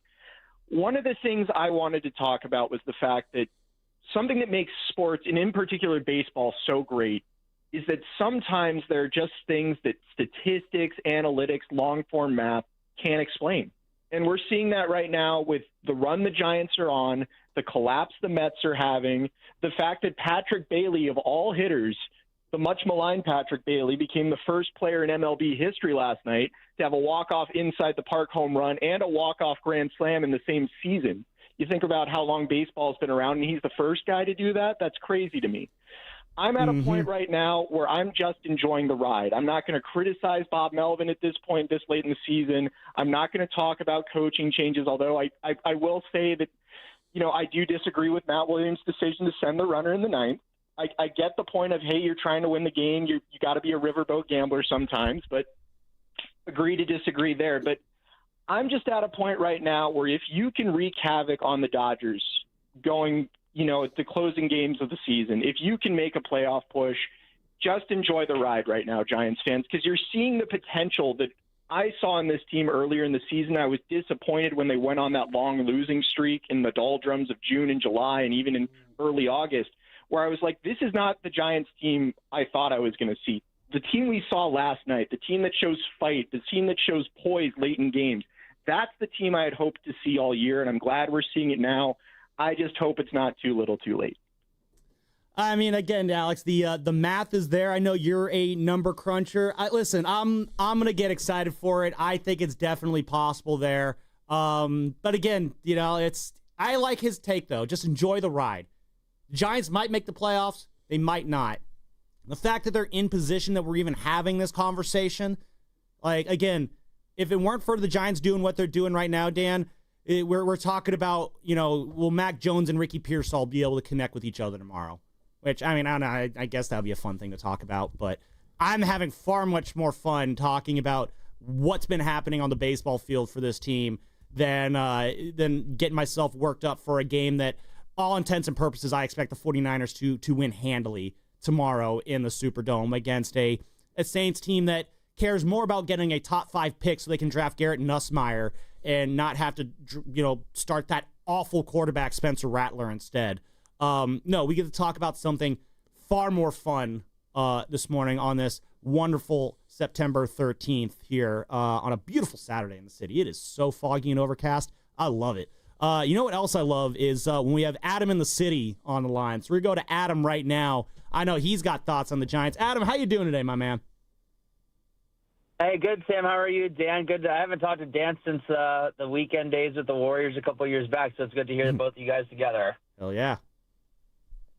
No, I just wanted to call in. I got to give some props to Buster Posey because when he first took over, his message was that he wanted this team to be playing meaningful baseball again, and that's exactly what we have. I mean, I honestly am in astonishment of where the Giants are at right now, considering how bad they were a month and a half ago. I mean, they were dead in the water. The clubhouse seemed lost. Fans were turning on players.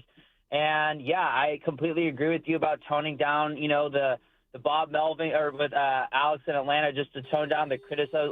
Whatever they're doing, it's working. But why I wanted to call in was just to give also just how lucky we are to have Mike Krukow and Dwayne Kuiper as broadcast announcers. I mean, they've been doing it forever. I mean, I'm trying to think as far back as listening to them in the early 2000s, but they've always given the most unbiased sports broadcast when they are the Giants broadcasters and they're former Giants players. But what a call by Dwayne Kuiper last night. I just wanted to, again, reiterate how lucky we are to have those two guys around for us. Absolutely there, Adam. Great call. And I'm not taking any call from Dwayne Kuiper and Mike Krukow for granted. Okay, there we go. The fire alarm is going off and on in the building here this morning. And I hope the building isn't burning down. The Giants are so hot, the building's on fire. That's not an inappropriate joke, is it? But yeah, Kruk and Kipe. I mean, first, I could listen to Kruko forever. He still has the sparkle in his voice. And you see him, he's got his chair that he gets around in now. And honestly, if you didn't know that he had been battling health issues, you would never know. Like, the spirit is very much still there in his voice. Dwayne Kuiper, I mean, he's still got it. Giants have an all-time broadcasting crew. And, they could go for as long as they want. I will listen to them forever. And I can listen to wins like last night forever there, Dan. It's just so fun to be, again, like as we said, it's just so fun being in the mix of this playoff spot. It was a lot of fun seeing what Justin Verlander did last night, too. He's been much maligned this year, Dan, and he has been pitching so much better of late. As I mentioned, last 10 starts, 2.44 ERA, 10th best in baseball in that time. Think about, is it crazy just where we were on Verlander a couple months ago versus where we are now? We're saying he might be in the number 2 starter in the playoffs. Well, it's funny to think where we were on everybody. And I think that's sort of what fascinates me about all of this is that when things weren't going well, who's the gentleman from Atlanta? Alex. Get rid of Bob Melvin. Are we going to blow up here? Is the place on fire? We'll find out, I guess. There's a tease for you, folks. Live radio, you never know what's going to happen. There's people walking around. We're figuring it out. There you go. All right. Good stuff, Rizzo. So I think that I love all of this, because all we are is just a mouthpiece for you, the fans. If you're happy, call us up, go nuts. And I think, Sam, you're a perfect example Call of me, that. call me, Let's call go. me, call me, call me. Have fun. Who is that? It's Peter Griffin. I like Family Guy a lot, so I like my Family Guy drops. I swim with a guy that looks like Peter Griffin when he puts his goggles on. Ooh, is he a good swimmer? I guess he's got to be from the Dolphin Club. Surprisingly, he is, man. Big guy, and he kicks my butt every day. But I think it's funny that fans are like, none of this is just, if you want, rejoice because they're winning. And if they're losing, yeah, point a finger at everybody and we're here for you. But we don't know. The one thing I said going back in the day is like, this is so frustrating because we want to point a finger at somebody, but who?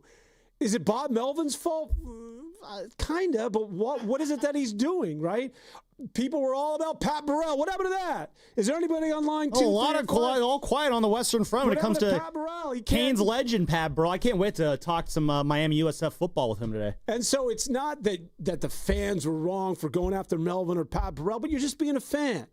And I think the one thing that has been consistent throughout all of this is that the San Francisco Giants lineup has been exactly the same, and we knew at some point that they were going to hit.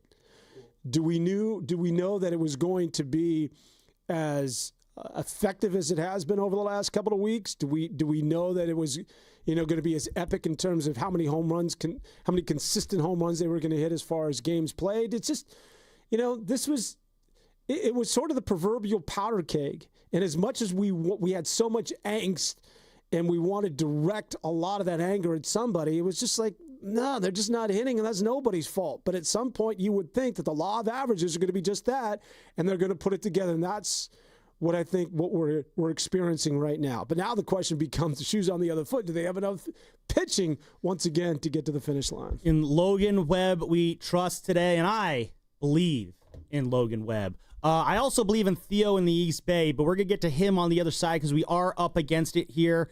Plus what Justin Verlander said about the win last night, what this season has taught me, and if there's time, are the 49ers going to win tomorrow? I'm going to keep teasing that. We might talk about it. I don't know. Giants got a hell of a win last night. 5-1, walk-off grand slam. Alex in Atlanta, he recited the stats. Daryl Langs had it too. Dan, they've been playing professional baseball for 150 years. And this is why I love baseball so much, because on any given night, you can see a thing happen that in the 150 years of this game being played professionally has never happened before. And last night, Patrick Bailey became the first player in the 150-year history of professional Major League Baseball to have a walk-off grand slam and a walk-off inside-the-park home run in the same season. You never seen that before, ever. It happened last night. That's why I love baseball. More on the other side, brought to you by Fremont Bank, here for you, here for good. Hey, it's Willard and Dibs for Safeway. Enjoy these amazing deals for Safeway members. And as always, save up to 20% weekly on hundreds of exclusive offers with For You on the Safeway app. Here we go. USDA Choice Boneless Beef Tri-Tip Roast Untrimmed Twin Pack, just $6.99 per pound. Pairs well with Decoy Cabernet Sauvignon. What doesn't? 750 milliliter bottles for just $15.54 each, or mix and match 6 or more for just $13.99 each, plus CRV. Exclusive digital coupon on a dozen Lucerne cage-free eggs, large, grade AA, just $3.97 each, limit 1. Did you say a dozen eggs? I said a dozen eggs. For $3.97? I did. Excellent. Excellent. Another exclusive digital coupon on Lucerne chunk or shredded cheese, 32-ounce selected varieties, just $5.97 each, limit 4. All right. The app is simple to use, makes it easy to save money. Go to Safeway.com for more details, and we'll see you in the aisles. Coach, the energy out there felt different. What changed for the team today? It was the new game day scratchers from the California Lottery. Players everything. Those games sent the team's energy through the roof. Are you saying it was the off-field play that made the difference on the field? Hey, a little play makes your day, and today, it made the game. That's all for now. Coach, one more question. Play the new Los Angeles Chargers, San Francisco 49ers, and Los Angeles Rams Scratchers from the California Lottery. A little play can make your day. Please play responsibly. Must be 18 years or older to purchase, play, or claim. Let's go! You still got it, but your immune system weakens as you age, making it harder to fight flu, pneumococcal pneumonia, RSV, and COVID-19. Ask your doctor or pharmacist which vaccines you need. Sponsored by Pfizer. Game day just got an upgrade. Whether you're gearing up or winding down, Westfield Valley Fair is your go-to spot. Hit the latest gear at Shoe Palace, grab bold bites at Shake Shack and Eataly, and catch the action on big screens at King's Fish House. From premium shopping to epic eats and entertainment, make every football Sunday legendary. Westfield Valley Fair, where football fans fuel up in style. Hi, I'm Dustin, your friend and jeweler at Shane Company. I know finding a dream engagement ring can be overwhelming, but don't worry, we got you. As director of diamond sourcing, it's my job to make sure every single diamond at Shane Company is truly the best of the best. Our team travels the world to see diamonds up close, in person. We handpick each one for its unique fire, brilliance, and scintillation. Diamond buying is an art. Of course, we look at cut, color, clarity, and carat, known as the 4 C's, but that's not all. We also look at how each diamond looks on a hand, where it will be worn, how it makes you feel, and if it's worthy of a Shane Company customer. That type of expertise only comes from working for a company that's been a family business since 1929. We also think about your budget. We only pick the best in each grade in all shapes and sizes. Your diamond is guaranteed to be the most beautiful because a friend wants you to pick from only the best. Drop by your store or shaneco.com and see for yourself. Shane Company, your friend and jeweler. From carriage house to glass aluminum doors, R&S Doors has a full line of commercial and residential garage doors and gates to suit anyone's taste and budget. Visit rsdoors.com. R&S Doors. Look for the red truck. My ride smells just right, just right, just right, just right. I gotta try that Febreze car. Just right, just right, just right. La la la la la. With up to 40 days of consistent scent, all over Febreze car clips right on your vent. You know my car's my happy place. Keep a smile on my face when it smells just right, just right, just right. Yeah, breathe happy Febreze. La la la la la. Do Crohn's disease or ulcerative colitis symptoms keep coming back? Tremfya, guselkumab, may help, with rapid remission achieved at 12 weeks and lasting clinical remission at 1 year. Some even saw visible improvement of their intestinal lining at 12 weeks and 1 year. Tremfya is a prescription medicine used to treat adults with moderately to severely active Crohn's disease and adults with moderately to severely active ulcerative colitis. Serious allergic reactions and increased risk of infections and liver problems may occur. Before treatment, your doctor should check you for infections and tuberculosis. Tell your doctor if you have an infection, flu-like symptoms, or if you need a vaccine. Healing is possible with Tremfya. Approximately 3 out of 10 patients were in endoscopic remission at 1 year, based on areas visualized on colonoscopy, which may not represent the deeper bowel layer or entire GI tract. Individual results may vary. Ask your doctor about Tremfya today. Call 1-800-526-7736 to learn more or visit tremfyaradio.com. Join Lorenzo Neal and Evan Giddings at Laughing Monk Brewing in Sunnyvale every 49ers home game this season for our special pregame live broadcast. Plus, we'll have games, prizes, great food, and shuttles to and from Levi's Stadium. For more information, visit 957thegame.com.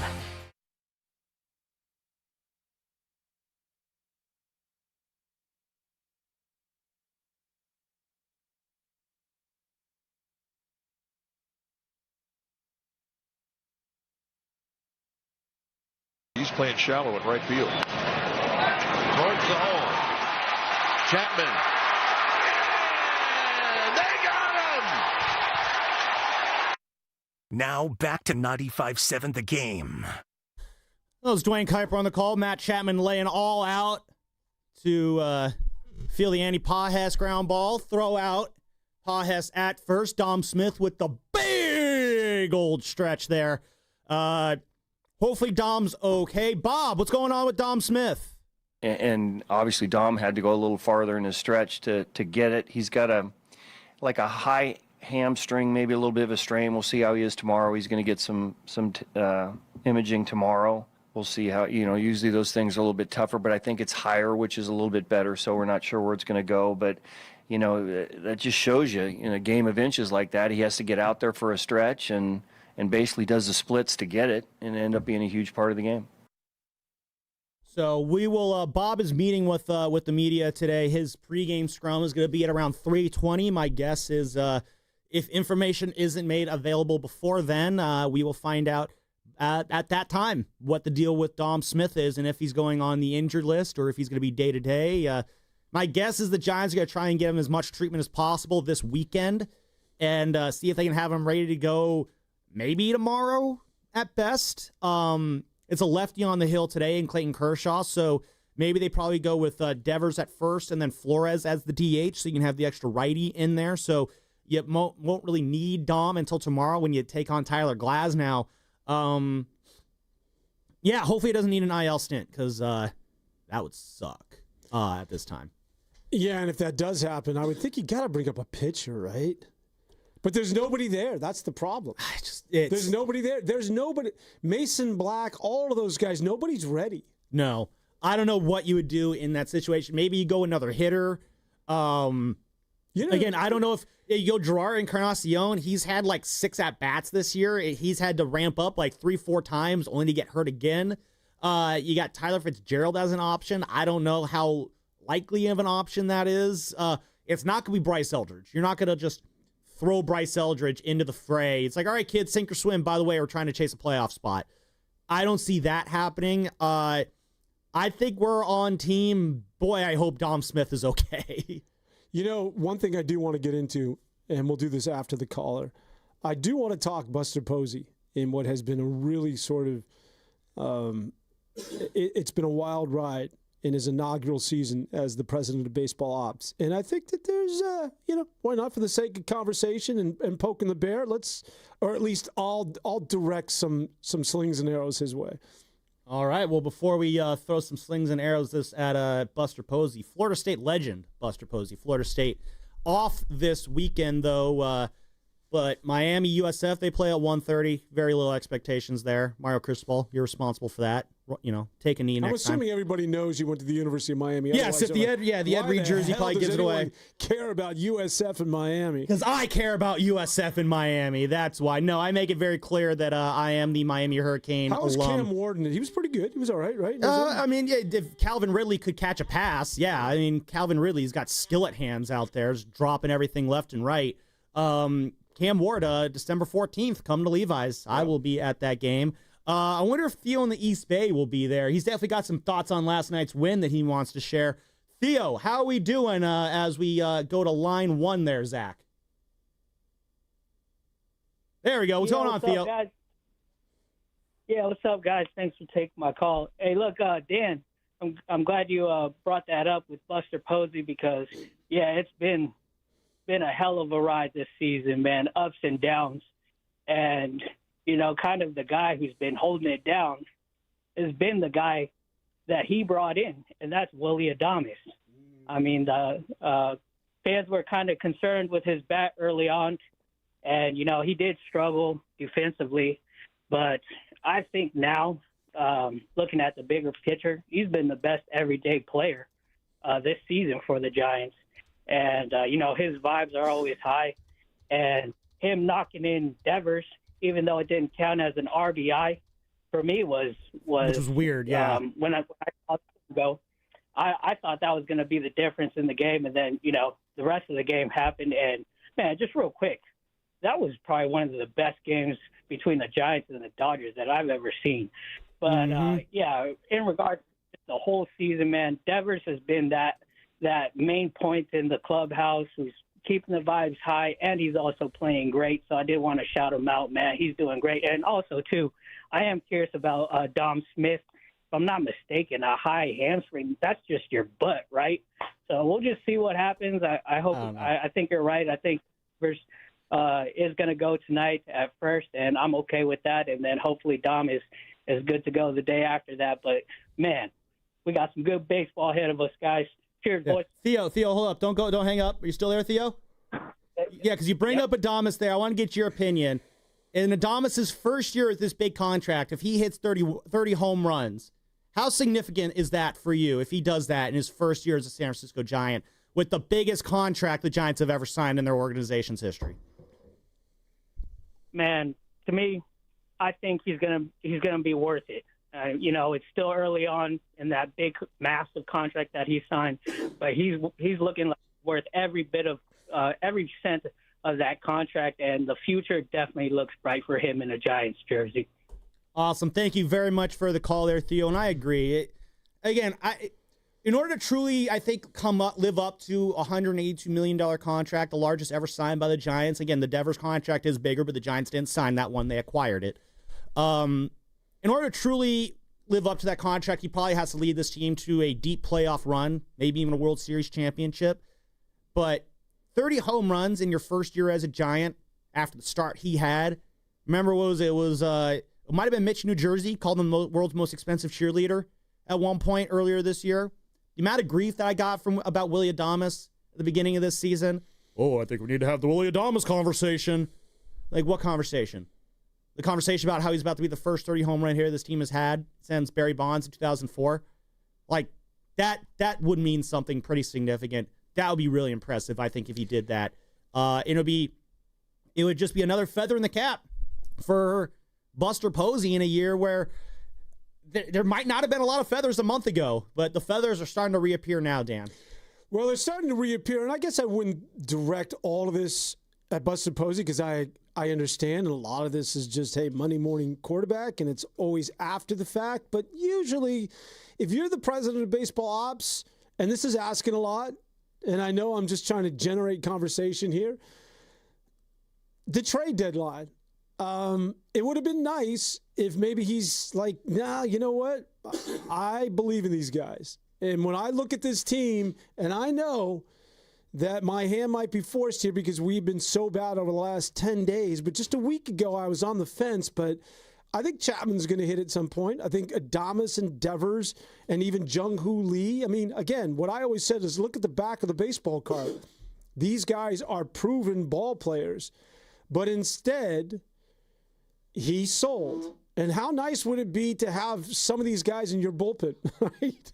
How nice would it have been? Because I think the consensus at the time was go get a seasoned veteran pitcher. If you had one of those guys. Or Josh Naylor. Go get one of those guys. If you could get a pitcher. I mean, look what the Padres did at the trade deadline. I mean, there was an opportunity there to go get that pitcher. And now listen, Tyler Rogers, hopefully you can get him.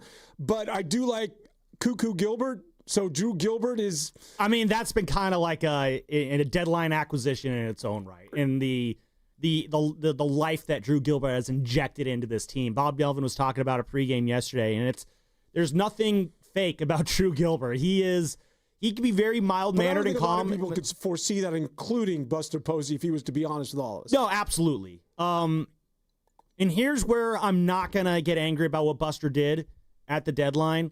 It's because it's what we all wanted him to do. You know, this isn't like with Farhan Zaidi. He would be paralysis by analysis at the deadline. You know, you have a team that by and large probably isn't worth buying in on, maybe isn't worth selling. I don't know. Farhan would just stand pad the deadline and do nothing. He would freeze up. Do you think that influenced Buster Posey to a certain degree? The fact that Buster chose a direction, like, again, keep in mind, Buster's never done front office work before this year. Farhan Zaidi had 20 years of front office experience in his career when his tenure with the Giants ended. Buster's never done this job before. It's been a learning experience for him. He's had to rely on his team around him. He's got a very good team around him. He's got his old agent, Jeff Boris, I want to say is his agent's name. That might be wrong. He's got Zach Managian, Bobby Scott Evans. Boras? No, Scott. different. It's not Scott Boras. I'm spacing on what his agent's name. Rizzo, what's Buster's agent's name? He'll tell me in a second. But he's got Managian around him. He's got Sabian on the phone. Jeff Barry. Jeff Barry. I knew there was a B in there. So yeah, he's got Jeff Barry around there. He's got Bobby Evans walking around. Brian Sabian's a quick phone call away. Dusty Baker's in those hallways too. So Buster's got a great team of savvy baseball people around him. Oh, and also Buster Posey is a pretty smart baseball guy himself too. But being an executive is tough. It's not the same as being a player. And the fact that Buster Posey, in his first year as president of baseball operations, his first trade deadline, decided to look at the team that he had, use the information that he had, and make a move accordingly. You know what? It would have been nice to have been buyers rather than sellers. Yes, obviously. He'll say as much as well. But I respect the moves that he made, and I have a hard time shaking a stick at him because if he had bought the deadline, everyone would be crucifying him, saying, "What are you doing? This is a buying team, blah, blah, blah, blah, blah." And alas, the team went on a run that no one really saw coming, and, you're making do with what you got. And so you picked a path, you went with it, and they're living with the consequences, and they have their lemons, they're making their lemonade. It's not ideal, but it's the situation. They're making the best of it. Yeah, I don't think you'd be crucified. Crucify might be a tougher word. At the time, yeah. Criticize. You're right. I'll back off. He would have been. No, you're I'll right. back off crucified, but yeah, it would have been. Is right. At the time, he would have been crucified. Okay. Yeah, he would have been crucified, but if he had tried to buy at the deadline. But what would we be saying about him right now? Probably be saying he's the genius. Exactly. If they found that veteran pitcher before Randy Rodriguez went down, before all of the crate, before you traded away Camilo Duvall and Tyler Rogers, and instead you acquired a pitcher, which is clearly what it is that they need. Before he knew that Landon Roop, yeah, Roop was going to be out. Before all of that had taken place, had he gone out and procured a couple of pitchers, what would we be saying about him now? And the one thing about the fans, and God bless them, is they prop us up, and what would we be without them in terms of their phone calls? But who the hell listens to them if I'm a GM? Like, the good GMs are so insular, they don't give a absolutely, yeah. I agree with that. So I'm not putting this on Buster Posey. But sometimes the visionaries are the guys that are like, everybody's saying do this, that they zag and do the complete opposite, or sometimes those are the guys that you want to bet on at the end of the day. And I just think in retrospect, when you look at this baseball team, if they don't get there, you're going to say, well, it's because their bullpen just simply ran out of gas, and then that starting rotation needed another pitcher. And they didn't do that at the deadline. But I understand what it is that Buster Posey did, but that is fact. But the reason, and that's a good point, if they do fall short, you can say, well, if you had done this instead of that. But at the same time, like, you can also make the argument that this team falls short of the playoffs by a game.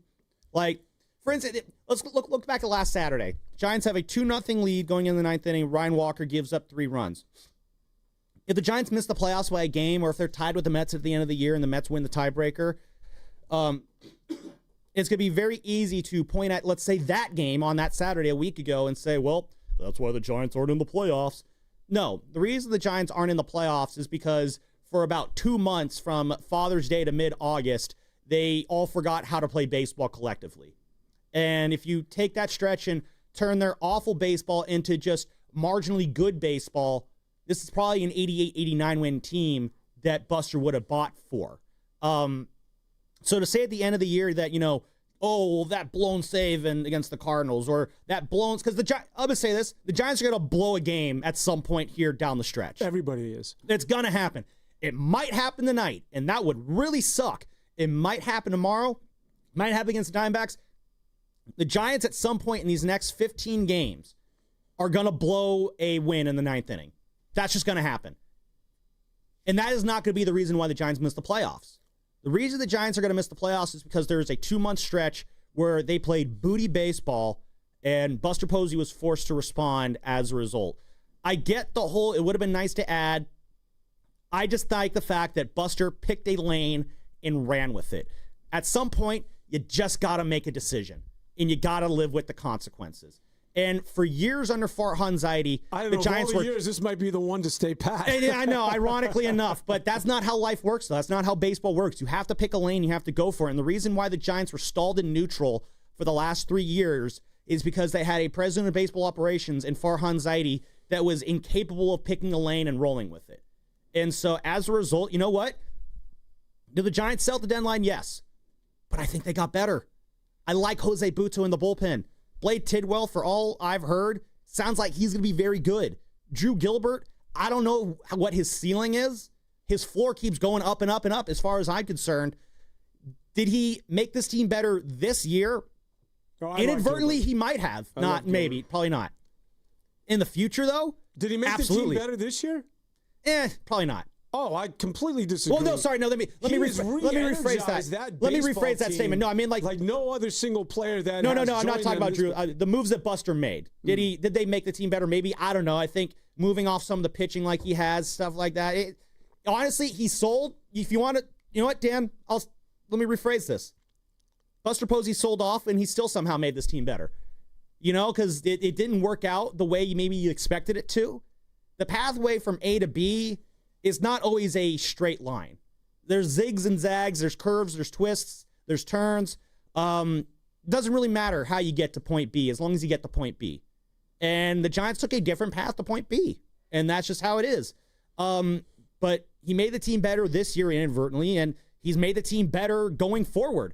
The return for Tyler Rogers is already one of the best trades I've seen a Giants executive make in the last 25 years. The return for Camilo Doval. Wait. So how can you... Gilbert, yes, but we don't... Jose Butto. I like Jose Butto out of the bullpen. But we don't know if Butto's going to be as good as Tyler Rogers. Maybe. Blade, is it Tidwell? Tidwell? There's potential there. I think it's a little premature because Tyler Rogers is accomplished. You're getting you're getting plus production at 2 of the 3 guys you've already gotten. I think that right there is... Butto's been really minimal in terms of his... Yeah, I mean, I would like to see more of him. I mean, I think honestly, I'd like to see him in the 9th. But you already have a trade that is looking like an absolute steal in that Tyler Rogers trade. The Camilo Doval trade, have you seen what Doval has done in New York? It's been awful. It's so predictable, too. Yeah. Can you imagine if he was still the closer for this team? When you look at Jesus Rodriguez, there's a lot of excitement about what he could do. He might be the guy that if Patrick Bailey's not on this team in the future, which I don't want to get into Patrick Bailey's future. Breathe a little bit before we say this is a one-sided trade. I'm not going to say that about the Doval trade, but the Rogers trade, the early returns are looking very favorable for the Giants, especially when you consider how the Mets have just gone off a cliff, not because of Tyler Rogers, but because they're the New York Mets. Yeah. So all this is fact. Yeah. All this is to say, I get in hindsight, it is always 2020. I'm still not mad about the moves that Buster Posey made at the deadline. No, there's no getting mad. There's no right or wrong. It's just sort of interesting to look back I get you. On a team right now that could use pitching and at the time sold their staff. But, maybe this is me wanting my cake and eat it too. I love Cuckoo Gilbert. I think he's amazing, man. And I think he has re-energized that baseball team, and he has as much to do with the success of that team as anything else. And I think it was a good clubhouse prior to his arrival, and I think he has just ratcheted things up because he's an absolute lunatic at the end of the day. So I get it. I want that guy on my team, but it would have been nice to get, right now a team that, that were sellers because they were giving up on the season. I mean, theoretically, when you sell, you're essentially saying, okay, we're building for next year. So we are not giving you any weapons to win this year because you, meaning the players and the coaches, have not proven to me, the president of baseball ops, that you're worthy of that or that you can make a legitimate run. So everything I'm going to do is for next year and beyond. And as of right now in the here and now, they could have used They could have used a little something. But but it's sort of, it's one of those that you can't necessarily blame. There's no one to really blame. It's just sort of, baseball as it were, when it comes to the trade deadline and how you sort of pick a lane in life. Well, I think the other way to look at it is also if you did want this team to be buyers, it also is based off of, like, if you got to go to the store to buy something, you need to have money in your wallet. I don't know if the Giants really had the prospect capital to throw around to bring in a significant pitcher. I mean, we were talking about like a Mitch Keller potentially being a pitching upgrade for this team. Mitch Keller is I would have liked him for this team. I think he would have been a very good 4-starter. It would have been better maybe than Carson Seymour, but I don't know if there was a, like, transformative pitcher that the Giants could have conceivably gotten their hands on. It would have been one of those second-tier guys. I mean, the names that we were throwing out at the time, whereas, again, we're looking for guys who are going to be slotting in behind Justin Verlander and Landon Roop in the rotation, the Giants weren't going to be really shopping for a number 2 starter behind Logan Webb, like a lot of other teams were. So I don't know if they did make any additions. I don't know how significant they would have been in hindsight, which is crazy to say considering how much I was banging on the table for some of these pitchers. But again, it just comes down to you got to make a decision. Buster Posey made his significant upgrade, Sam. Like, I don't know how.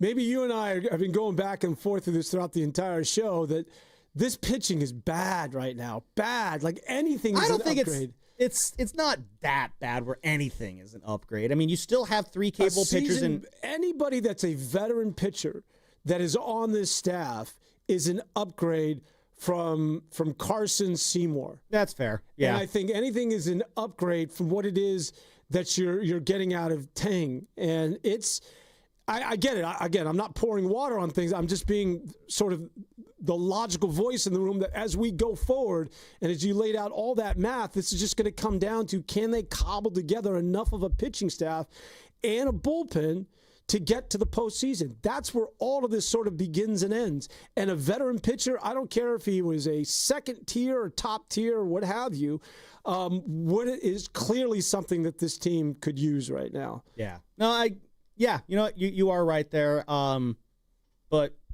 again, alas, this is where it is. And honestly, I think this is why you kind of have to point at Bob Melvin and be like, well done, sir. Like, you were not given a full deck of cards to work with. You are kind of managing with an arm tied behind your back. And Dave Fleming was on with the Morning Roast earlier this week, and I'm going to play a very long cut before we go to the break, just about the job that Bob Melvin has done with this bullpen.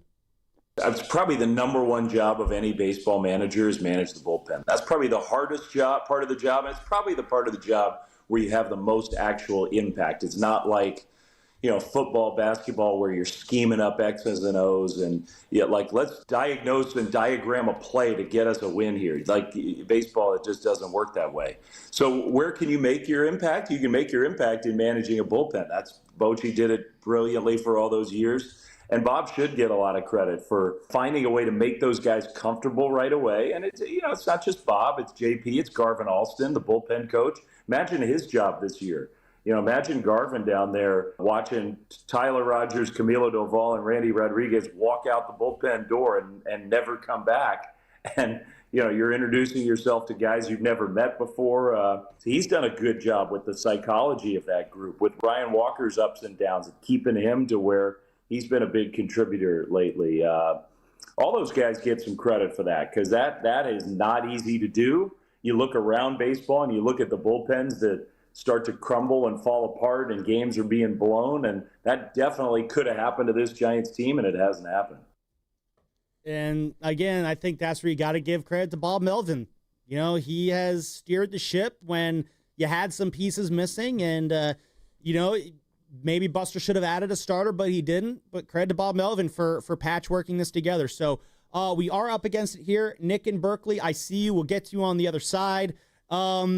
Want to finish out what Justin Verlander said about this win last night, why it's such a big deal. Plus Logan Webb with the start that today against Clayton Kershaw, that this is why he is the ace of this team, because he will come through. So long, Nick in Berkeley. He dropped off there. So talk about what Verlander said, talk about what Logan Webb said. Maybe we'll mention the Niners again at some point. This Giants conversation's rolling this morning. So Giants baseball, man, it's just feeling great. More sports talk on the other side, brought to you by Fremont Bank, here for you, here for good.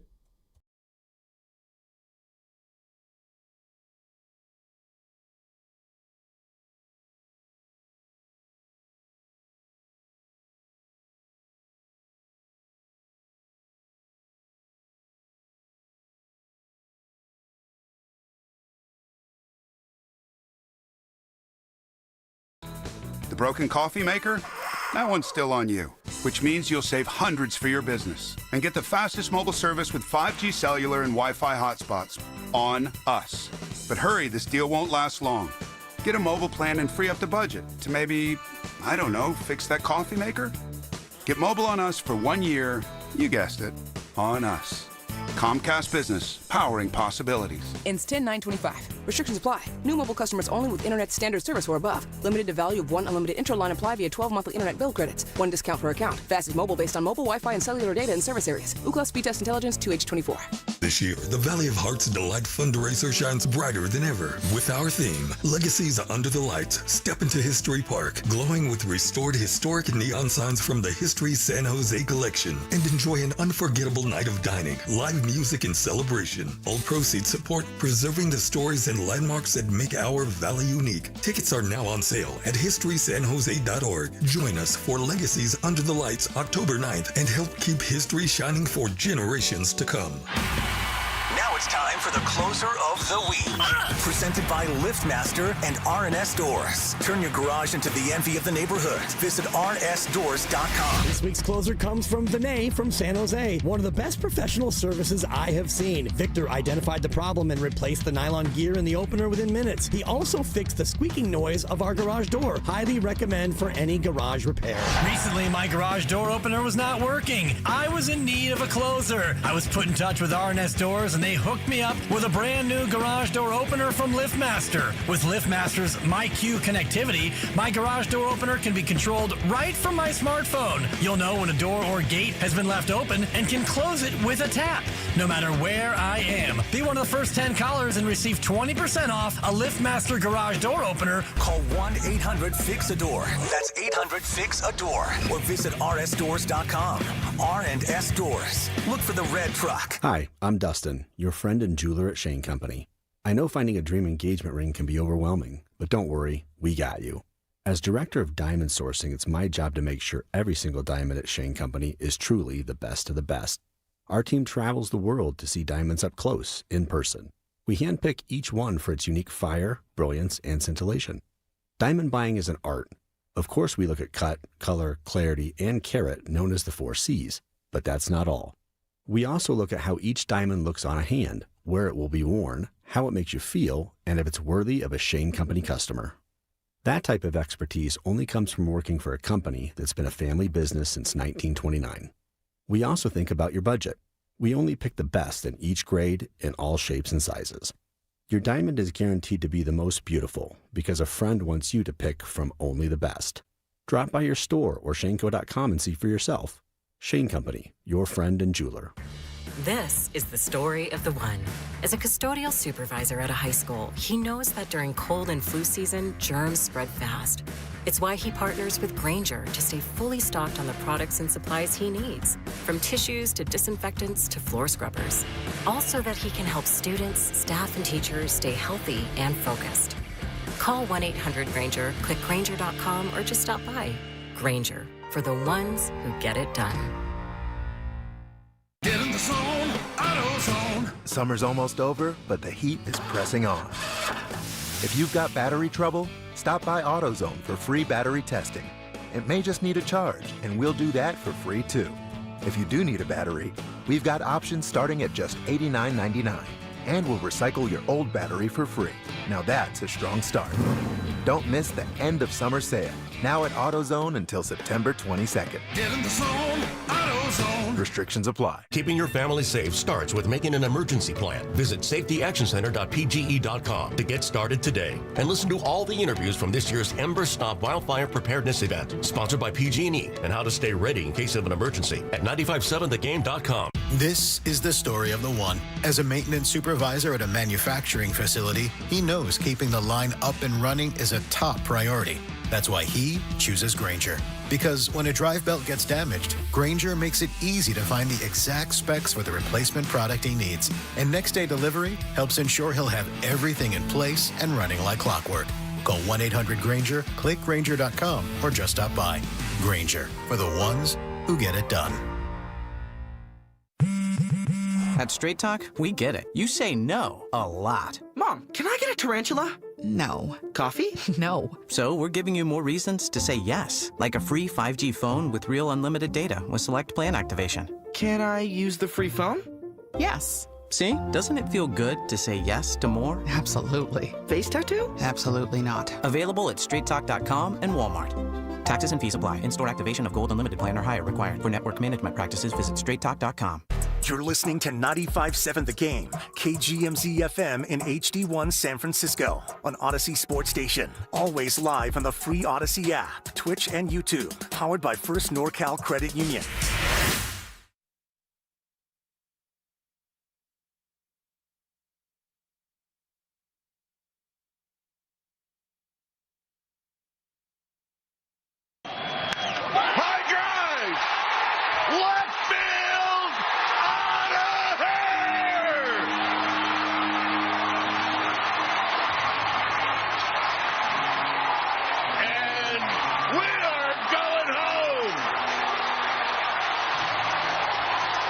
Now back to 95.7 The Game.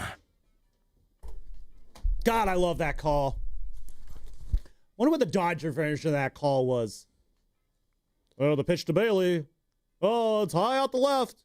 And the Dodgers lose. That's just my assumption of how it's. I actually have a question real quick. Oh, okay. We always end up talking about play-by-play on this show. Did the term "we are going home" originate with Dwayne Kuiper? I have no idea. I don't know. Are you asking us, or are you asking us because you know the answer? No, I don't know the answer.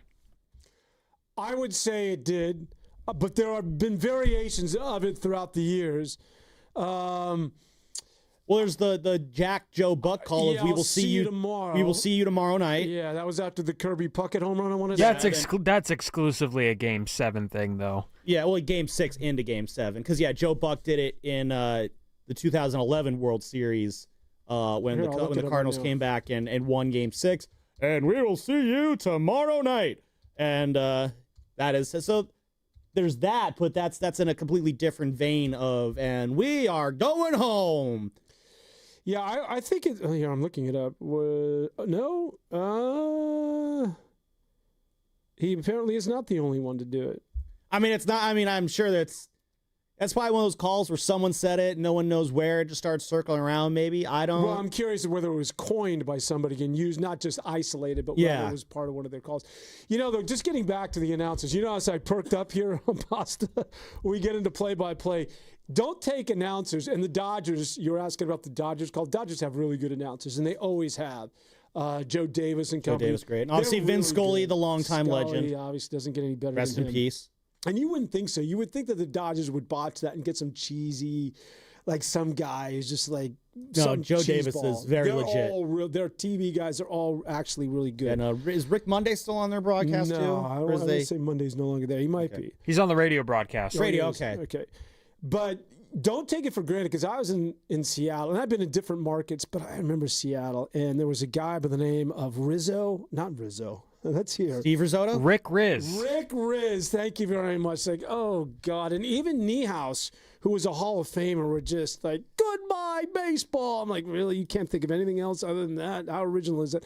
And they're just bad. They were just like, they weren't insightful. They wouldn't have the ongoing conversation. They weren't witty. It's just some things that baseball. You take for granted, that when you have Miller, all of these guys, including Fleming, Kruko and Kuiper, obviously, it's as good as it gets. Yeah. And it's really key, I think, for people that listen to these sort of things and can compare and contrast to have people that are good at what they do. Yeah. Get out the rye bread and the mustard this time, Grandma. It's Grand Salami time. No, and again, it's just, you listen to games where they're not on the call, such as like, if you like, I have extra innings, so I watch a lot of random baseball games. Some of the broadcast booths out there are just, it's as you said, Dan. And here's the pitch, and there's a ground ball to first. He will take it himself, and that'll be the end of the inning. And the Orioles are coming up next, and after these break right here, and it's just like, yeah, that's what happened, but like, there's no flair, there's no joy to it. You know, I listen to the Mets broadcast sometimes because who's my guy on there? I'm blanking on their names. Keith Davidson and Gary Cohn. And Gary Cohn. They're a terrific combo there. I've enjoyed the Blue Jays broadcast a lot. Of, Buck Martinez and Dave Schulman. That's Dan Schulman. That's an elite one right there. Buck Martinez went after somebody this past week. Who Did was he it, really? Pasta? He said that the Yankees were not a very good team. Yeah. Yeah, I mean, the way they're in the playoff picture right now. Lock in on in Cleveland. One of the best listens that there is Tom Hamilton on the radio. He's amazing. All right, I'll have to see if I can give that one a look-see there. But then you got other ones like the Marlins broadcast, which is just so forgettable. It's just two dudes, basically. It's like they just look like every generic broadcast booth out there. So yeah, no, we are so incredibly blessed with Crook and Kipe. Not just Crook and Kipe. I mean, the Bay Area in general has got some very good broadcast booths. Obviously, there's Crook, Kipe, Miller, and Fleming. It is out here, by the way. Now that's Kuipers. Yeah, and then you had the Warriors. Tim Roy, he does a great job on the radio side of things. Here, you can catch him on 95.7 The Game when the Warriors season starts up again. I like Tim Roy. And of course, Dan Rusanowski on the radio call for the Sharks. Randy Hahn and Drew Remenda were great on the Sharks as well for those games. So the only hiccup in this market, can I go there? It's our Warriors television broadcast. Fitz and Buki. I'll leave it alone. Yeah, we can. Enough has been said there. And then the Niners broadcast booth, obviously, with Papa and Tim Ryan. Tim Ryan, he brings a lot of energy on those broadcasts. Greg Papa, obviously. He's amazing. Tim Ryan is so good. Wishing Papa the best, obviously, in his recovery right now. Our thoughts are with you, Papa. His voice is legendary in the Bay Area radio sphere, going back to Sleepy Floyd as Superman, all the way to his home run calls for Barry Bonds in the early 2000s. I'll remember, 701, my God, who has ever hit a ball like this guy? Greg Pop, I mean, that is what a radio voice should sound like. And of course, is the iconic touchdown Raiders. Oh, again, just such great iconic calls here in the Bay Area. We are very lucky with the voices that we have to listen to. And, here we are stuck with my old voice this morning. Sam Lubman, Dan Devoni here on 95.7 The Game Weekend Wrap. Not the orange and black weekend wrap. That is no longer. We talk about all sports, except we're just all baseball today, Dan, after what the Giants did last night. 5-1 winners over the Dodgers. They're a half game out of the playoff spot. We did the playoff math, or the tiebreaker math earlier.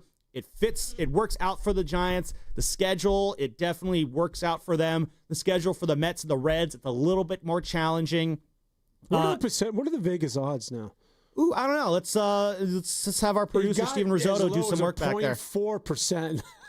And then again, that's a big point. Just give me, that's all I got. 0.4% chance in a dream. That's all I need to work with here. But that was a playoff atmosphere last night, Dan. That was from first pitch to last pitch. Everyone was locked in. That atmosphere, the fans last night, you asked me, what was the atmosphere like when Patrick Bailey was rounding the bases? It was a madhouse. And there were some moments like the Jung-Hoo Lee at bat that happened earlier in that inning. Oh, well, first off, Jung-Hoo Lee. Talk about that. The fact we haven't talked about Jung-Hoo Lee got a gift and a half in that at bat there. So he had it was a 2-2 count. And he struck out. But home plate umpire said, nope, it was a foul tip that the catcher caught. And he said, yep, that was a foul tip. Catcher. But Jung-Hoo Lee sold it. I want to say it was Jung-Hoo Lee who gesticulated before the umpire. Well, no, so what happened is you have the pitch there. Jung-Hoo Lee fouls it off. Ben, backup catcher, snags it, gets the out. Umpire says, yep, he's out. And then the third base umpire says, nope, it hit the ground. That's a foul ball. Let's keep things going here. And Jung-Hoo Lee got second life in that at-bat. But again, I think it was Jung-Hoo Lee who, right after the swing, was gesticulating, no, I got a piece of that. I think Jung Hoo Lee sold whether it was the home plate or the third base umpire on that call. Like it was Jung Hoo Lee who immediately was like, no. Sorry, it's a 3-2 count, not 2-2 count. But yeah, no, you're right. He did make the call there. And the home plate umpire said, nope, that was a caught foul ball. You're out. The third base umpire said, no. That's actually not what happened. Third base umpire Chad Fairchild, home plate umpire Bill Miller, by the way. Here are the characters in this story here. Fairchild down third base says, no, that hit the ground. That's a foul ball there. And there is a moment where the umpires were kind of like, back and forth with each other. You sure? That's what I saw. This is what I saw. You had the better angle. I don't know who the crew chief of last night was. I have never seen a third base umpire just so quickly overrule the home plate umpire on that. Usually in those situations, umpire will, point down the third base and say, hey, what did you see? But Bill Miller made the call himself, but then Fairchild down at third base said, no, that's not what happened. I have never seen a reversal like that happen on a field between two umpires. And then Jung Hoo Lee walks on the next pitch, and then Patrick Bailey happens, which, honestly, it's not that consequential. If Jung Hoo Lee had struck out, Bailey maybe still hits the home run, still gets the ball to the outfield. Maybe they intentionally walk Patrick Bailey in that situation in order to bring up what would have been Grant McCray in that situation. So, actually, when you look at it that way, it's probably a big deal that happened. It was a very big deal. Because they probably would have walked Bailey, actually, to get the bases loaded there. So, that was a massive gift for the Giants because I do think that ball was caught. It was it was. Yeah. Clearly never touched the ground. And so the Giants got a massive gift there. Which and then I'm curious Patrick Bailey made it work. Something like that could not be replayed, obviously. Yeah. I'm sorry. I'm skipping ahead of myself. So, yeah, Jung Hoo Lee walked. Then Casey Schmidt was intentionally walked to load the bases. Outs yeah. With with first and second. Entirely different scenario. Exactly. It would have been 2 outs with first and second. And who knows what happens after that. Instead, Jung Hoo Lee walks. You got first and second there. They decided to intentionally walk Casey Schmidt because they want, the 1 out. They want the force out there at any base, turn the double play, end the inning. That was not able to happen because Patrick Bailey called game. But, yeah, you talk about significant moments here.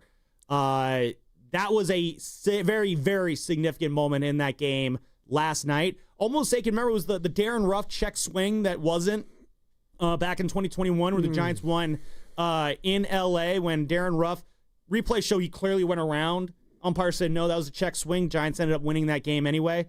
Of course, Dodgers got their revenge in Game 5, but it's those small moments like that are what make these games so exciting. And here's what Justin Verlander had to say last night. I asked him, what can you say about how you guys were celebrating in this clubhouse afterwards? And this is the answer that he gave about how big of a win that was. One of the more fun games in the regular season I've been a part of.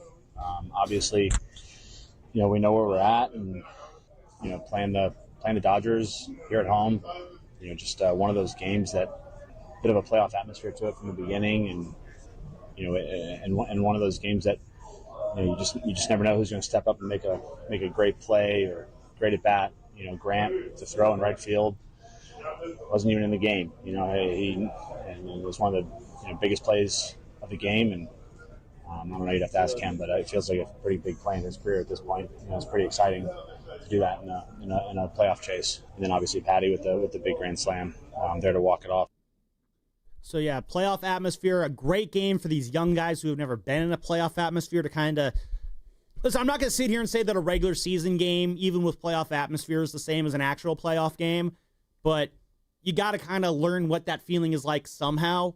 And for guys, who have not been in a playoff situation, guys like, Jung Hoo Lee, Casey Schmidt, Pat Bailey, Drew Gilbert, Dom Smith, Elliot Ramos, all these guys who have never been in the playoffs before, games like last night that simulate that energy to kind of get them ready for what that will be like, that is absolutely invaluable for them. You talk about, the games within the game, the mind games, being able to handle yourself on those intense stages is key if you want to make a postseason run. And while last night's win, I'm not going to say last night's win isn't the same as like Game 5 or Game 7, still it's the intensity that comes with that kind of a game is great for this team to have. Yeah, baseball games in September in the heat of a pennant race are very, very different than games that are being played, say, in April and May. Mm-hmm.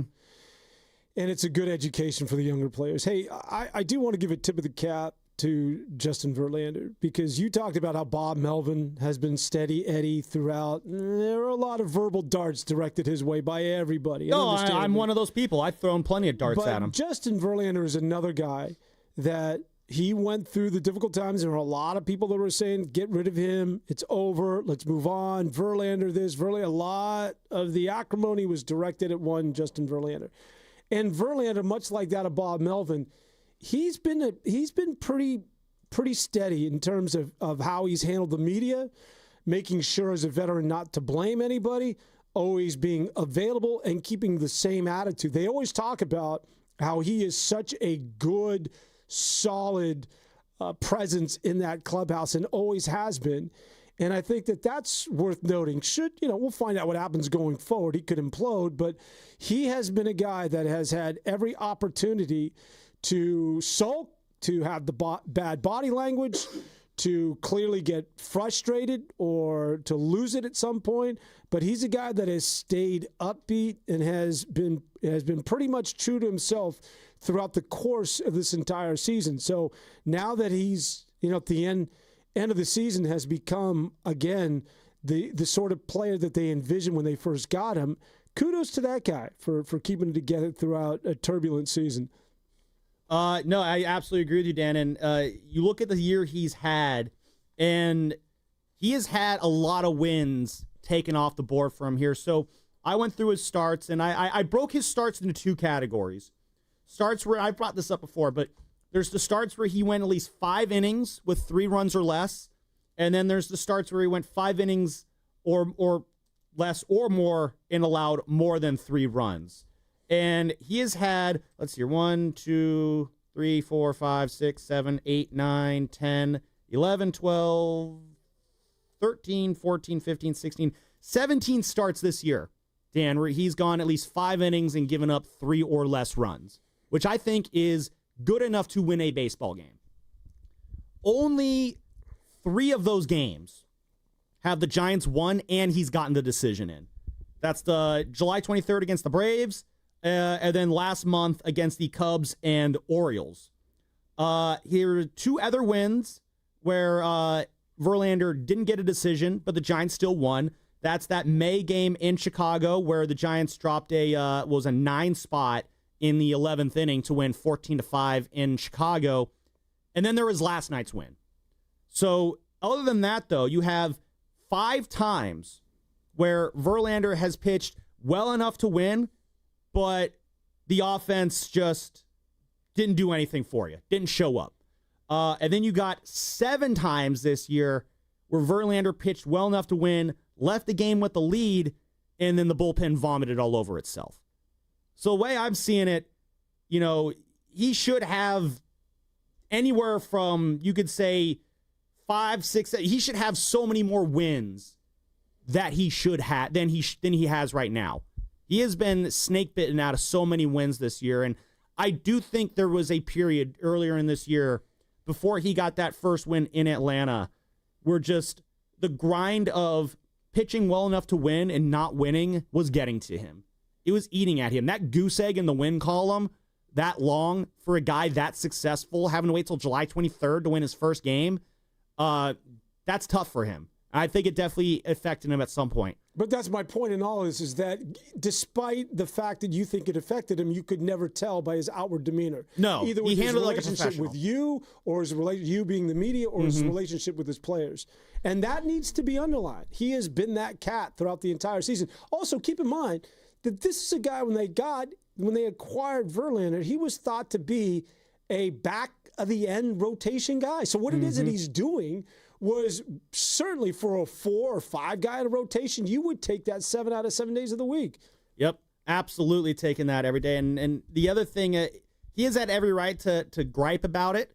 The amount of times I've seen someone tweet out Justin Verlander should be angry with Ryan Walker because Walker has blown quite a handful of his wins during this season. And You never hear anything about it. You know, Verlander's been asked about Ryan Walker. He's like, that's my teammate. I'm going to pick him up. You know, and he could be passive-aggressive about it. He could be angry about it. He could throw his relievers under the bus. And a lot of people would have been like, you know what, Justin, we're backing you on this. And he never did that. He has been a consummate professional from day one. He is the kind of pitcher you want around your young pitchers because they're looking at him, the Landon Roops, the Hayden Birdsongs. Hell, even the Logan Webbs are looking at guys like Justin Verlander, seeing how they comport themselves on a day-to-day basis when things aren't going their way and being like, you know what? That's how I have to do things. If he's a Hall of Famer, he's doing it like that, I should try and be like JV and do that too. So, yeah, big shout out to Justin Verlander and what he's done this year. And again, it's not been perfect. There are a lot of starts where he has been bad. I got with 3, 4, 5, 6, 7, 8, 9 starts where he was just objectively awful this season. So he's not been perfect. But honestly, even the best pitchers are going to have rough times here and there. Logan Webb had a rough time earlier this year. And I want to talk about him on the other side because Dave Fleming had some great things to say about Logan Webb earlier this week. And this is going to be Logan Webb's biggest start of the season tonight against Clayton Kershaw. So, yeah, big shout out to Justin Verlander. Also, Dan, while we're shouting out guys who are much maligned this year, Patrick Bailey, his last 16 games, hitting .288, 4 home runs, 13 RBIs. I don't know if we got the sound, but, Verlander was asked last night about what it's been like working with Patrick Bailey. And he kind of mentioned how, Pat's one of the best. He had the reputation of being one of the best catchers to work with, and that reputation has held up. This is a guy who got 20 years of service time last night, probably one of the best pitchers of his era, Justin Verlander, that is. He's going to be a first-ballot Hall of Famer in a few years, saying that Patrick Bailey is one of the best catchers he's ever worked with. That is incredibly high praise, in my opinion. Yeah, and Bailey has always been good as far as a receiver, defense. We've always talked about he just hasn't been able to hit this year. And until I think these last couple weeks, yeah. But I think throughout the majority of the season, he sort of personified, he might have been the poster child of what was a complete sort of a collective anemic group of players that couldn't hit. But he was first and foremost in terms of futility. And now he's been able to put it together. 3 walk-off home runs this year, and of course, none bigger than last night. It's I mean, always go back down to this. It's just, do they have enough pitching, man, to get to this finish line? Or can they just simply outslug teams at this point? They're going to have to nickel and dime some of these wins together. They're going to have to scratch and claw, and that's why I still go back with Carson Seymour. Got a home run problem. That's literally where it starts and ends. If he can keep the ball in the yard, you're going to be okay. A home run problem means that you're up in the zone. And sometimes you can command or you can be successful up. But if you're up, that's just not a good place to live. No. And he's a couple of guys that you're relying on now, or you're just like, oh, God, hold your breath. Yeah, Carson Seymour, Kaiwei Tang both fit that bill. I mean, Seymour he had a great start in St. Louis last weekend. I believe he had him hitless through 5 innings. Yeah. And then he just gets absolutely tattooed. Oh, actually, he was the one that's the game that Ryan Walker blew was his start, right? No, I thought it was Seymour started the Friday night game. Oh, no, you're right. In St. Louis, and then Walker blew Saturday. So, because then Seymour started this most recent game against Arizona. I want to say Verlander was the starter last week. It was the game that Ryan Walker blew. Yes, he was, as is tradition. So we're going to wrap this show up on the other side. Today's episode of the show, not the show as a whole. This isn't like the last show that you and I did, Dan, where we had to say goodbye to Giants talk. And, oh, man, 2.5 hours in. Yeah, you were like Jimmy Garoppolo. You were saying goodbye to Mitch and thank you for all the moments. And then here I am again. I spent last week I was thrown on the baby field, and now here I am once again starting. Hopefully I don't get a foot injury at some point doing this. But, if we're going to close the show out on the other side, there's no Niner Talk today. If you want Niner Talk, go look at Sterling Bennett's Twitter. He can give you some thoughts there. So we got some more Giants talk on the other side. What to expect from Logan Webb. And Vince, I see you on the line. We'll get to you on the other side. He's back on hold. Vince, again, I see you. Don't go anywhere. We're going to get you on the other side. Giants, Logan Webb, Clayton Kershaw, Dodgers tonight.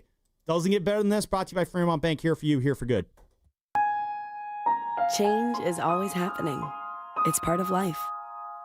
And when it comes to music, change is all around us. Songs are rewritten. Classics are remixed. Bands and artists come and go.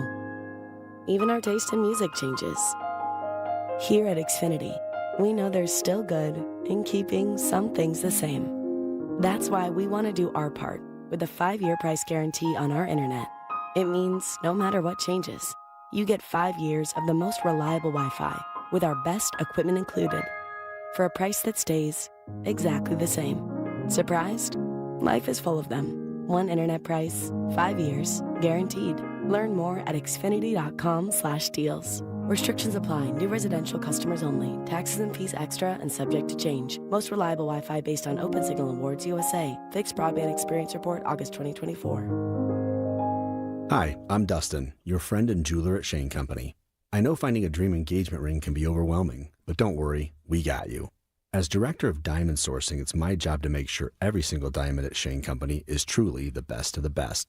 Our team travels the world to see diamonds up close, in person. We handpick each one for its unique fire, brilliance, and scintillation. Diamond buying is an art. Of course, we look at cut, color, clarity, and carat, known as the 4 C's, but that's not all. We also look at how each diamond looks on a hand, where it will be worn, how it makes you feel, and if it's worthy of a Shane Company customer. That type of expertise only comes from working for a company that's been a family business since 1929. We also think about your budget. We only pick the best in each grade in all shapes and sizes. Your diamond is guaranteed to be the most beautiful because a friend wants you to pick from only the best. Drop by your store or shaneco.com and see for yourself. Shane Company, your friend and jeweler. Some things can steal your sunshine. Ugh, I just got my hair done. Sorry, the cooler's broken. Anyone see my flip-flops? Anyone? But COVID-19 can steal a lot more. I just took a COVID test. Ugh. Prescription medications for COVID exist. If you test positive this summer, ask your doctor if they're right for you. Visit PfizerForAll.com/COVID-19 to learn more. Sponsored by Pfizer. This year, the Valley of Hearts Delight fundraiser shines brighter than ever with our theme, Legacies Under the Lights. Step into History Park, glowing with restored historic neon signs from the History San Jose collection, and enjoy an unforgettable night of dining, live music, and celebration. All proceeds support preserving the stories and landmarks that make our valley unique. Tickets are now on sale at historysanjose.org. Join us for Legacies Under the Lights October 9th and help keep history shining for generations to come. Keeping your family safe starts with making an emergency plan. Visit safetyactioncenter.pge.com to get started today. And listen to all the interviews from this year's Ember Stop Wildfire Preparedness event, sponsored by PG&E, and how to stay ready in case of an emergency at 957thegame.com. Football is back, and so is your shot at big wins. With DraftKings Pick 6, the official daily fantasy partner of the NFL, your game day instincts can score you real money fast. Here's the play. Just pick more or less on 2 or more player stats, from breakout rookies to elite QBs, and unlock the upside every snap brings. The better your calls, the bigger your payout. New DraftKings customers get $50 in bonus picks with just a $5 entry. This season, play your player instincts. Download the DraftKings Pick 6 app now and use code THEGAME. That's code THEGAME. Play just $5, get $50 in Pick 6 bonus picks. Make the call. Ride the upside. In partnership with DraftKings Pick 6. The crown is yours. Gambling problem? Call 1-800-GAMBLER. Must be 18 and over. Age and eligibility restrictions vary by jurisdiction. Void where prohibited. 1 per new customer. Bonus awarded as non-withdrawable Pick 6 bonus picks that expire in 14 days. Limited time offer. See terms at pick6.draftkings.com/promos. This is McGruff the Crime Dog, and I need you to help me take a bite out of crime. Another teenager, victim to fake pills bought from social media. This doesn't seem like a drug deal, but it definitely is. Should buying prescription pills be that easy? Many fake pills contain fentanyl, and an amount small enough to fit on the tip of a pencil can be lethal. So listen, before buying pills from social media, think again. Learn more at mcgruffpsa.org and go for real. Brought to you by USPTO and the National Crime Prevention Council. Check engine or ABS light on? Take the guesswork out of your warning lights with O'Reilly Veriscan. It's free. Ask for O'Reilly Veriscan. O'Reilly Auto Parts. Snakes, zombies, public speaking, the list of fears is endless. But the real danger is in your hand when you're behind the wheel. Distracted driving is what's really scary and even deadly. Eyes forward, don't drive distracted. Brought to you by NHTSA and the Ad Council.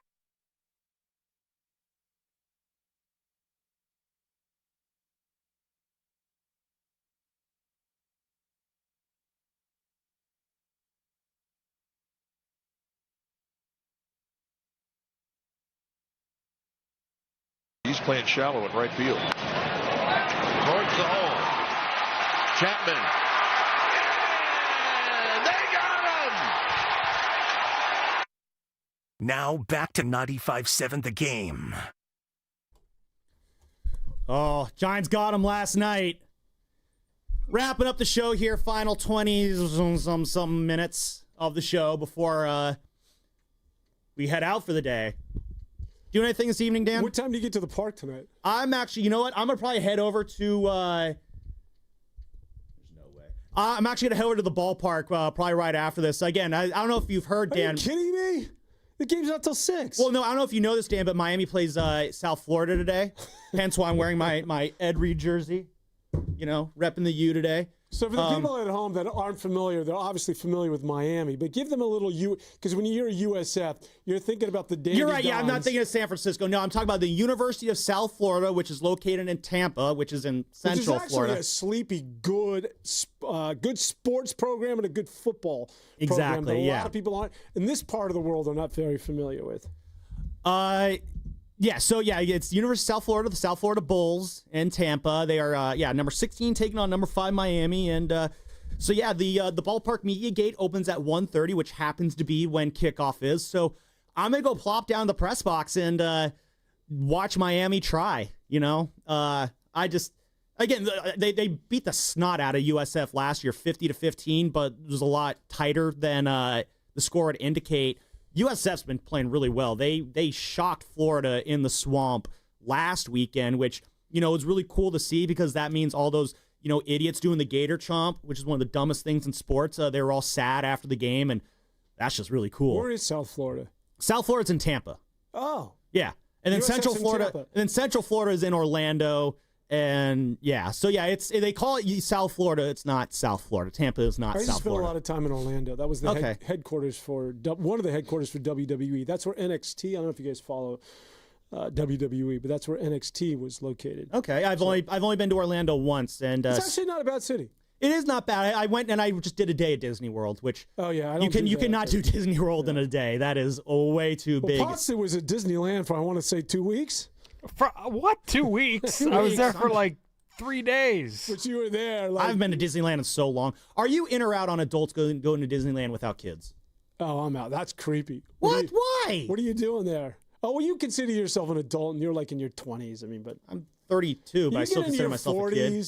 You get late. I mean, what? Like, yeah. All right, I guess that's fair. I'm not an adult. Well, yeah, you're like 12 years old. You know, we're talking about like people like my age. Could you go on the rides without parental supervision? There was one that I wasn't tall enough for. No.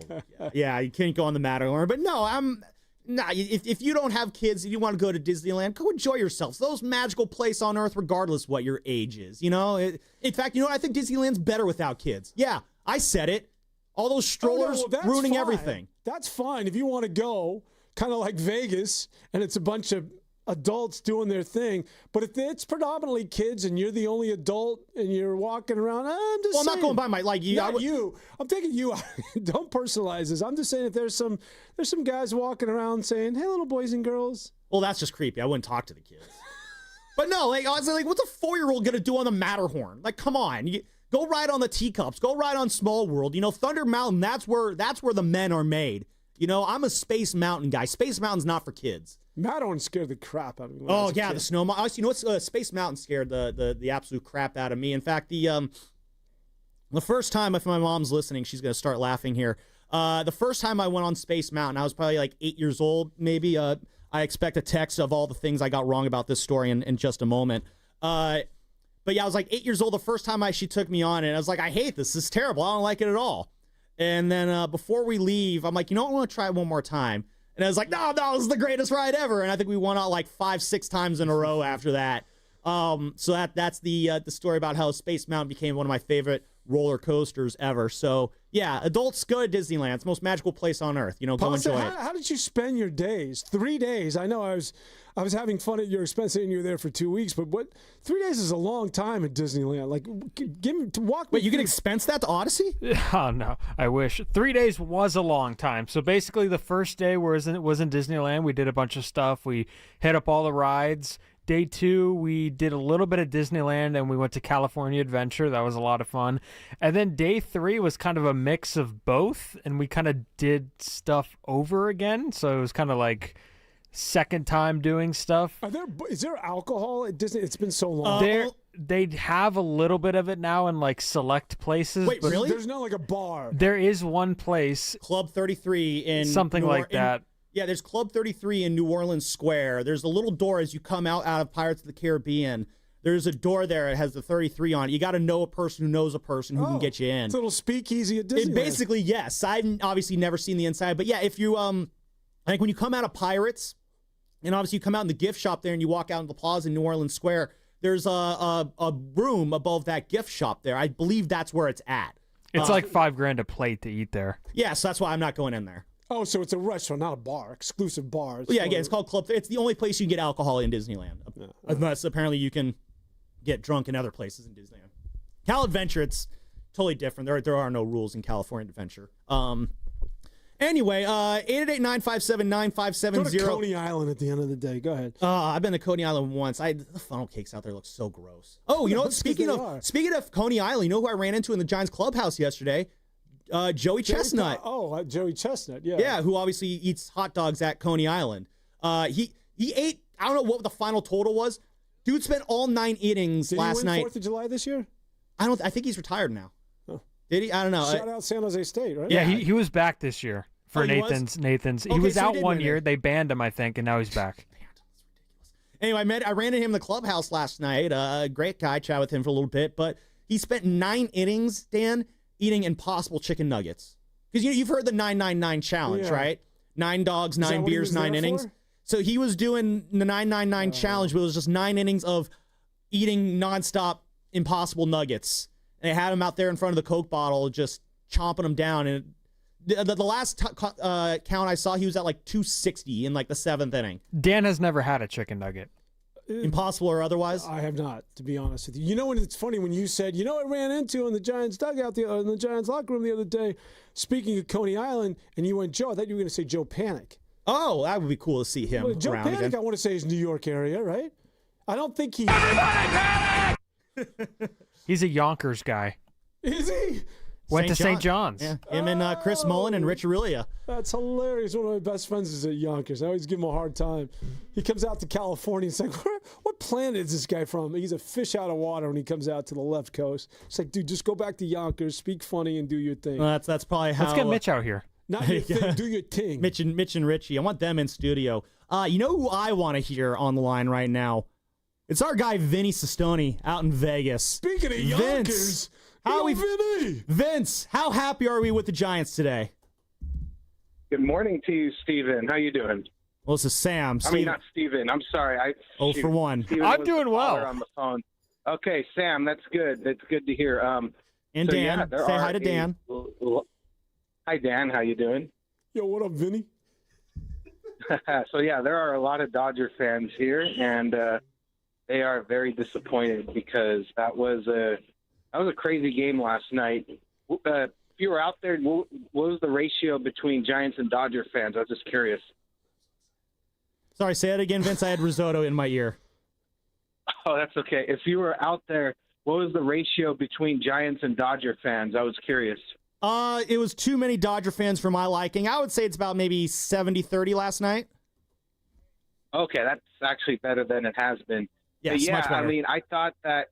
Yeah, I mean, I was wrong, as you know. I had them left for dead a month ago when they weren't hitting. They were, making mistakes on the base paths. They were having a few bullpen meltdowns. They just looked lost. And they were 7 or 8 games out of the wild card. And I guess one or two things had to happen. One or two things had to happen. The Giants had to win a lot of games on the stretch run, and one of the teams of the Padres, Mets, or Dodgers had to collapse, and it looks like it's happening. It's amazing. I don't know what to say.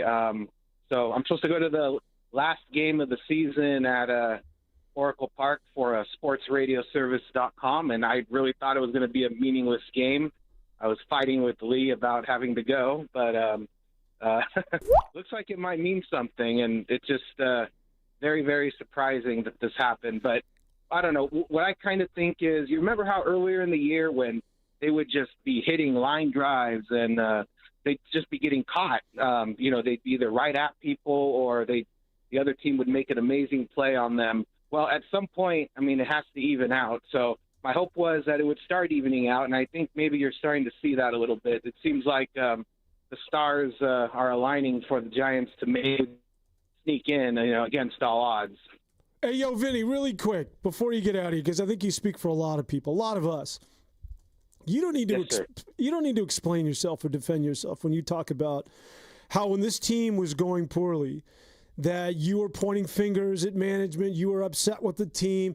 Hell, and now if they're doing well, you're back on the bandwagon and you're going nuts. You're allowed. As a fan, when they suck, get upset, call us or do whatever, fire Bob Melvin, get rid of Buster Posey, blame it on Devers, and then when they win, hey, enjoy, get drunk, go to the park, scream, have fun, because that's all this is. You're just along for the ride. Nobody needs to explain what happened or that they were wrong or to feel guilty. This is what it is. This is the definition of being a fan, is that you go nuts when they're doing well, and when they're not, we'll fire everybody. No explanation needed. You're a fan at the end of the day. God bless you. Thank you. See, Sam, why can't you be as understanding as he is on the text thread? Because Dan doesn't have to text with you every day like I do. So do you have a relationship with that? No, I've known Vince. Vince is a good friend of mine. Every loss, I get a 50 million texts from him giving up on the season. Every win, I get 50 million texts from him. He's back on the train. So he's Randy Quaid from Major League 2. That history was unbeknownst to me before. I know. That's why I love what you said. Vinny, I'm glad you called in, man, all right? Enjoy your stay in Vegas, all right? Can I close with one thing? Yeah, absolutely. As Gary Radnich used to say, we're in a pennant race. Love it. Thank you very much for calling in, Vince. Vince is a good friend of Risotto and mine, and we've taken in games together. And I had no idea. No, it's fine. No, I honestly, what you said was beautiful, and honestly, you're probably right. I give him grief a lot for being a very in and out fan, but yeah, that's what fandom is. It's the wild. Dan, I work with Joe Shasky. A month ago, he was. You know what Joe Shasky was saying about the Giants? I don't have the drop in front of me here. 1 second. Where is it? As I vamp and fail miserably. Where's Morning Rose Sound? Anyway, Joe Shasky wanted to blow. Here it is. Blow it up. That was Joe Shasky about the Giants a month ago. Blow it up. And now here we are. So is that him? Yes. Blow it up. That's where he was a month ago on this team. And now here we are, a half game out of a playoff spot. So we're going to keep these calls going here before we wrap up the show. Let's go out to Berkeley, talk to Andrea. Andrea, how are you doing today? Good. How are you doing? Doing great, Andrea. Great to have you on this show. I've heard you on the other station a lot. It's very great to have you calling in on this show today. Oh, yeah. Thank you. And it was nice to hear Vince also. I did a podcast with him recently on Justin Verlander's sports astrology. So I thought that might be enlightening and timely. And I heard what you were saying about Verlander. Timing is everything. And he's born February 20th, 1983. And he's a Pisces, and Mars is a crucial planet for an athlete, rules energy, assertion, aggression. And Saturn was in Pisces, and that sort of rules the bone structure, knees, hip, back. And the mantra is delay, not denial. So you were so right. He got shorted out of a lot of wins. And Neptune also in Pisces, some disillusionment. But those transits finally passed through. But, there's no way out but through. And he's doing really well now. But like you said, kind of making up for lost time. He deserves at least 8, 10 more wins. And, he was a really good mentor as well. So when he wasn't, winning games, he was mentoring the younger pitchers. So it was kind of, he made himself useful. Yeah. That's like an understatement. So he really deserved a lot more wins. Hey, But he the was hell a with all of trooper that. Can about you it. just tell me whether I should lay the 6.5 with the Bills and the Jets this week? What do the stars say about that? Oh, interesting. I'd have to look more closely into the incorporation chart of when the team began. It's a little more complicated. I gotcha. But nonetheless, yes. Well, Andrea, we got Logan Webb on the hill tonight against Clayton Kershaw. Yes. How confident are you? I'm all in on Logan Webb. I've been in on Logan Webb ever since the run he had at the end of the 2021 season. He's a 4-time guest on Garlic Fries and Baseball, guys, so I've always appreciated him for that. But when it hit him on the mound tonight, he's the ace of this team. He's the guy you turn to when you need to get things done. How confident are you feeling in Logan Webb tonight? Oh, I'm very confident. He's a Scorpio, and I always think, whenever we need a win, he's sort of our go-to. It's like we have this mantra, don't waste the ace. So we want to, take full advantage of him being on the mound. So I always feel confident. I mean, Kershaw has some pretty stellar, credentials, but nonetheless, I do like and trust Logan Webb. Again, Scorpio's an agent of transformation, so he has that quality about him. And he's heading into his Saturn return. He's 28 years old. The Saturn return is 28 to 30, which is a cycle of new beginnings and increased career success. He's November 18, 1996. So for your listeners out there, just know if they're in that age zone, that it's a time of transformation and increased career opportunity and success. I love that, and that's also coincides with the prime ages of a baseball player. Andrea, thank you very much for calling in this morning. Andrea, I'm a Leo, and so I get a lot of grief of being impatient and all sort of the bad qualities in the zodiac sign. Is there anything good about being born in that time of the year? My mom's a Leo. Oh, absolutely. It's the king of the zodiac. Really generous and loving and, fun-loving. It just needs a lot of attention. So as long as you get that, you're good. Okay, that's me in a nutshell, basically. Yeah, okay, yeah. Right. Definitely. Leos are fun. And, we're more than our sun sign. So if you want to send me your birth data, I can look up your moon sign and rising sign and so on. But, yeah, Leo's, the king of the zodiac. They're really playful. Barry Bonds is a Leo. They're definitely fun in that way. Awesome. Andrea, I need you to call in weekly now. You've got me hooked on. I need to hear from you every week now that we do this show, all right? Sure. That's every Saturday, 9 to 12? That is correct. Got it. Yeah, awesome. Thank you. Thank you so much, Andrea. That is Andrea out there in Berkeley. You talk about great callers. She used to call me back in the day at night, I want to say. Yeah, and you talk about great fun callers. We're in the whack pack together, Mitch. All we need is Tony in Oakland to call in. I need my girl to call in right now. I don't know. But that would just complete the trifecta of just all of our great characters of callers here. We got a few minutes left in the show. And again, I asked her about about Logan Webb. He is on the bump tonight against Clayton Kershaw.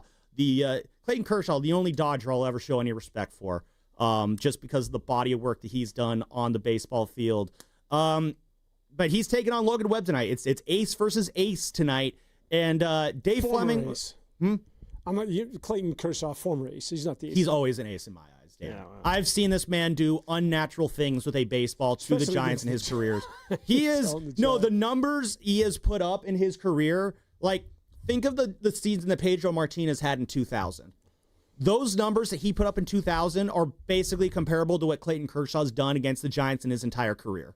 Like, that's just how stupid. Like, my opinion of Clayton Kershaw is so high. When I think about in my lifetime, 1992 through now, I'm a Sagittarius, by the way.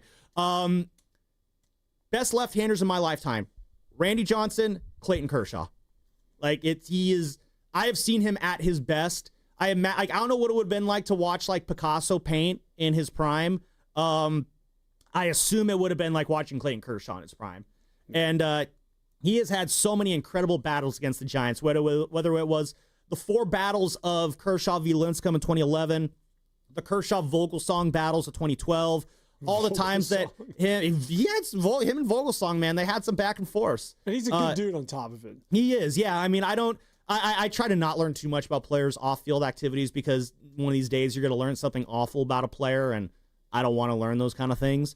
But I just have nothing but there comes a point where you can be a hater on someone all you want. He's a Dodger, so you can still hate him for that. But at some point, you just need to recognize, like, this dude's just freaking good. And you got to tip your cap to him, and that's Clayton Kershaw. And he's going against Logan Webb.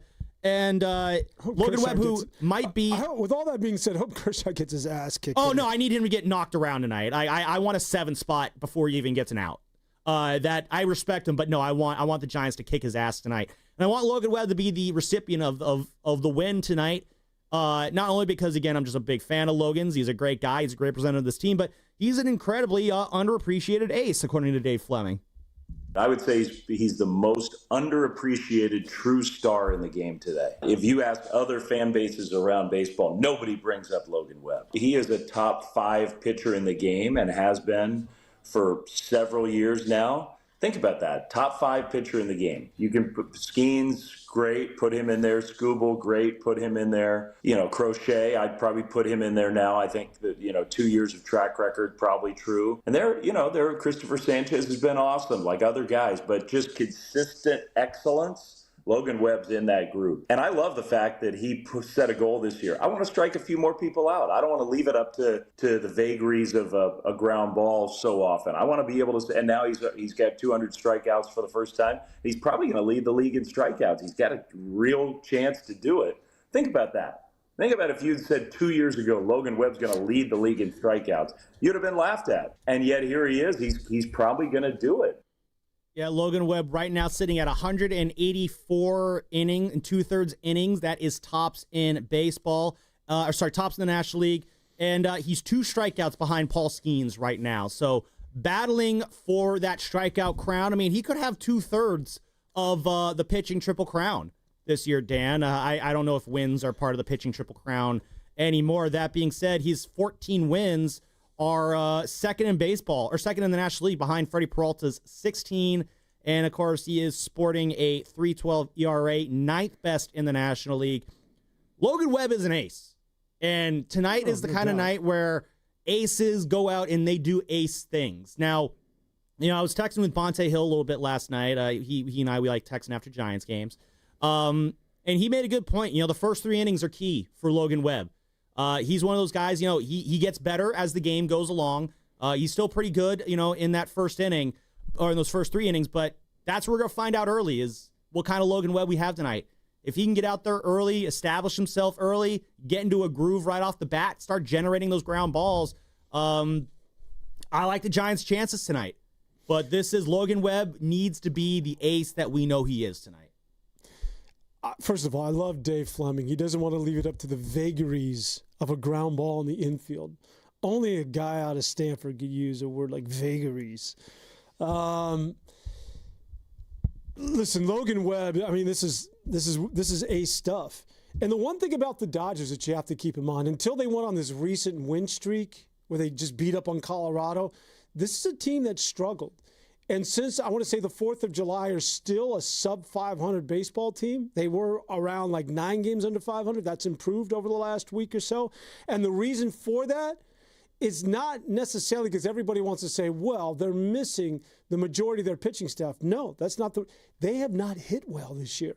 Mookie Betts has not hit well this year. Freddie Freeman has not been Freddie Freeman. So offensively, the Los Angeles Dodgers do not invoke the sort of fear that they have in years past. No, Sammy, you need to look at the numbers. Well, no, here's the thing about that, Dan. This is my pushback here, and I won't play the sound, but Fleming was kind of telling us this week. Fleming, Stanford guy, vagaries. The Dodgers have been playing bored this year. I remember I was talking to one of their beat writers last year about, what this team's like, and he said, they're an arrogant team because they know they're going to win during the regular season. I do not buy into that. There's no such thing as playing bored.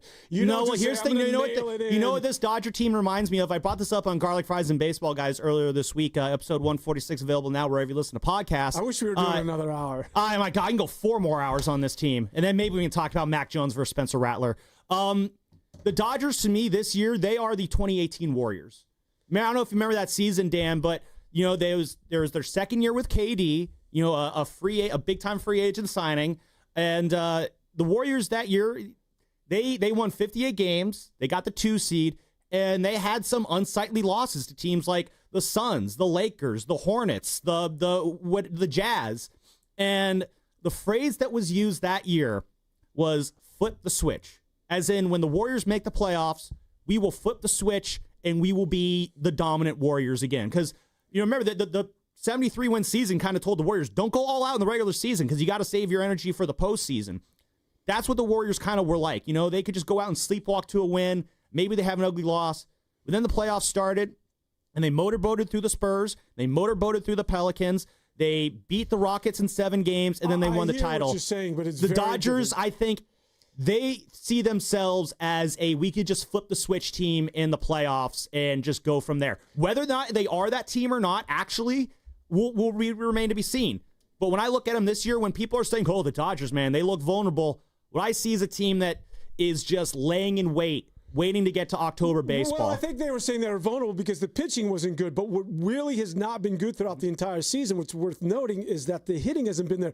And baseball and basketball, it cannot be analogous to one another because you can flip a switch and you do sometimes play down to the level of your talent. But when it comes to baseball, it's much more individualistic, right? It's a numbers sport. And you can maintain good numbers as an NBA player and not win collectively as a team. But when individually Freddie Freeman and Mookie Betts are having the sort of years that they're having, that's an off season. Turn that switch on, good luck. Oh, man, we really should do 3 more hours. We're actually 3 minutes past our heart out as Zach doing some great producing, getting in my ear there. So that is going to be it for today. Sam Lubman, Dan Devone on the 95.7 The Game weekend wrap. Let's all do it together. Dodgers suck. Dodgers suck. Okay, we're not going to do it. All right, then, maybe next time. See you later, everybody. Later, dudes. Let her rip. Hang 10. Why is Macy's one-day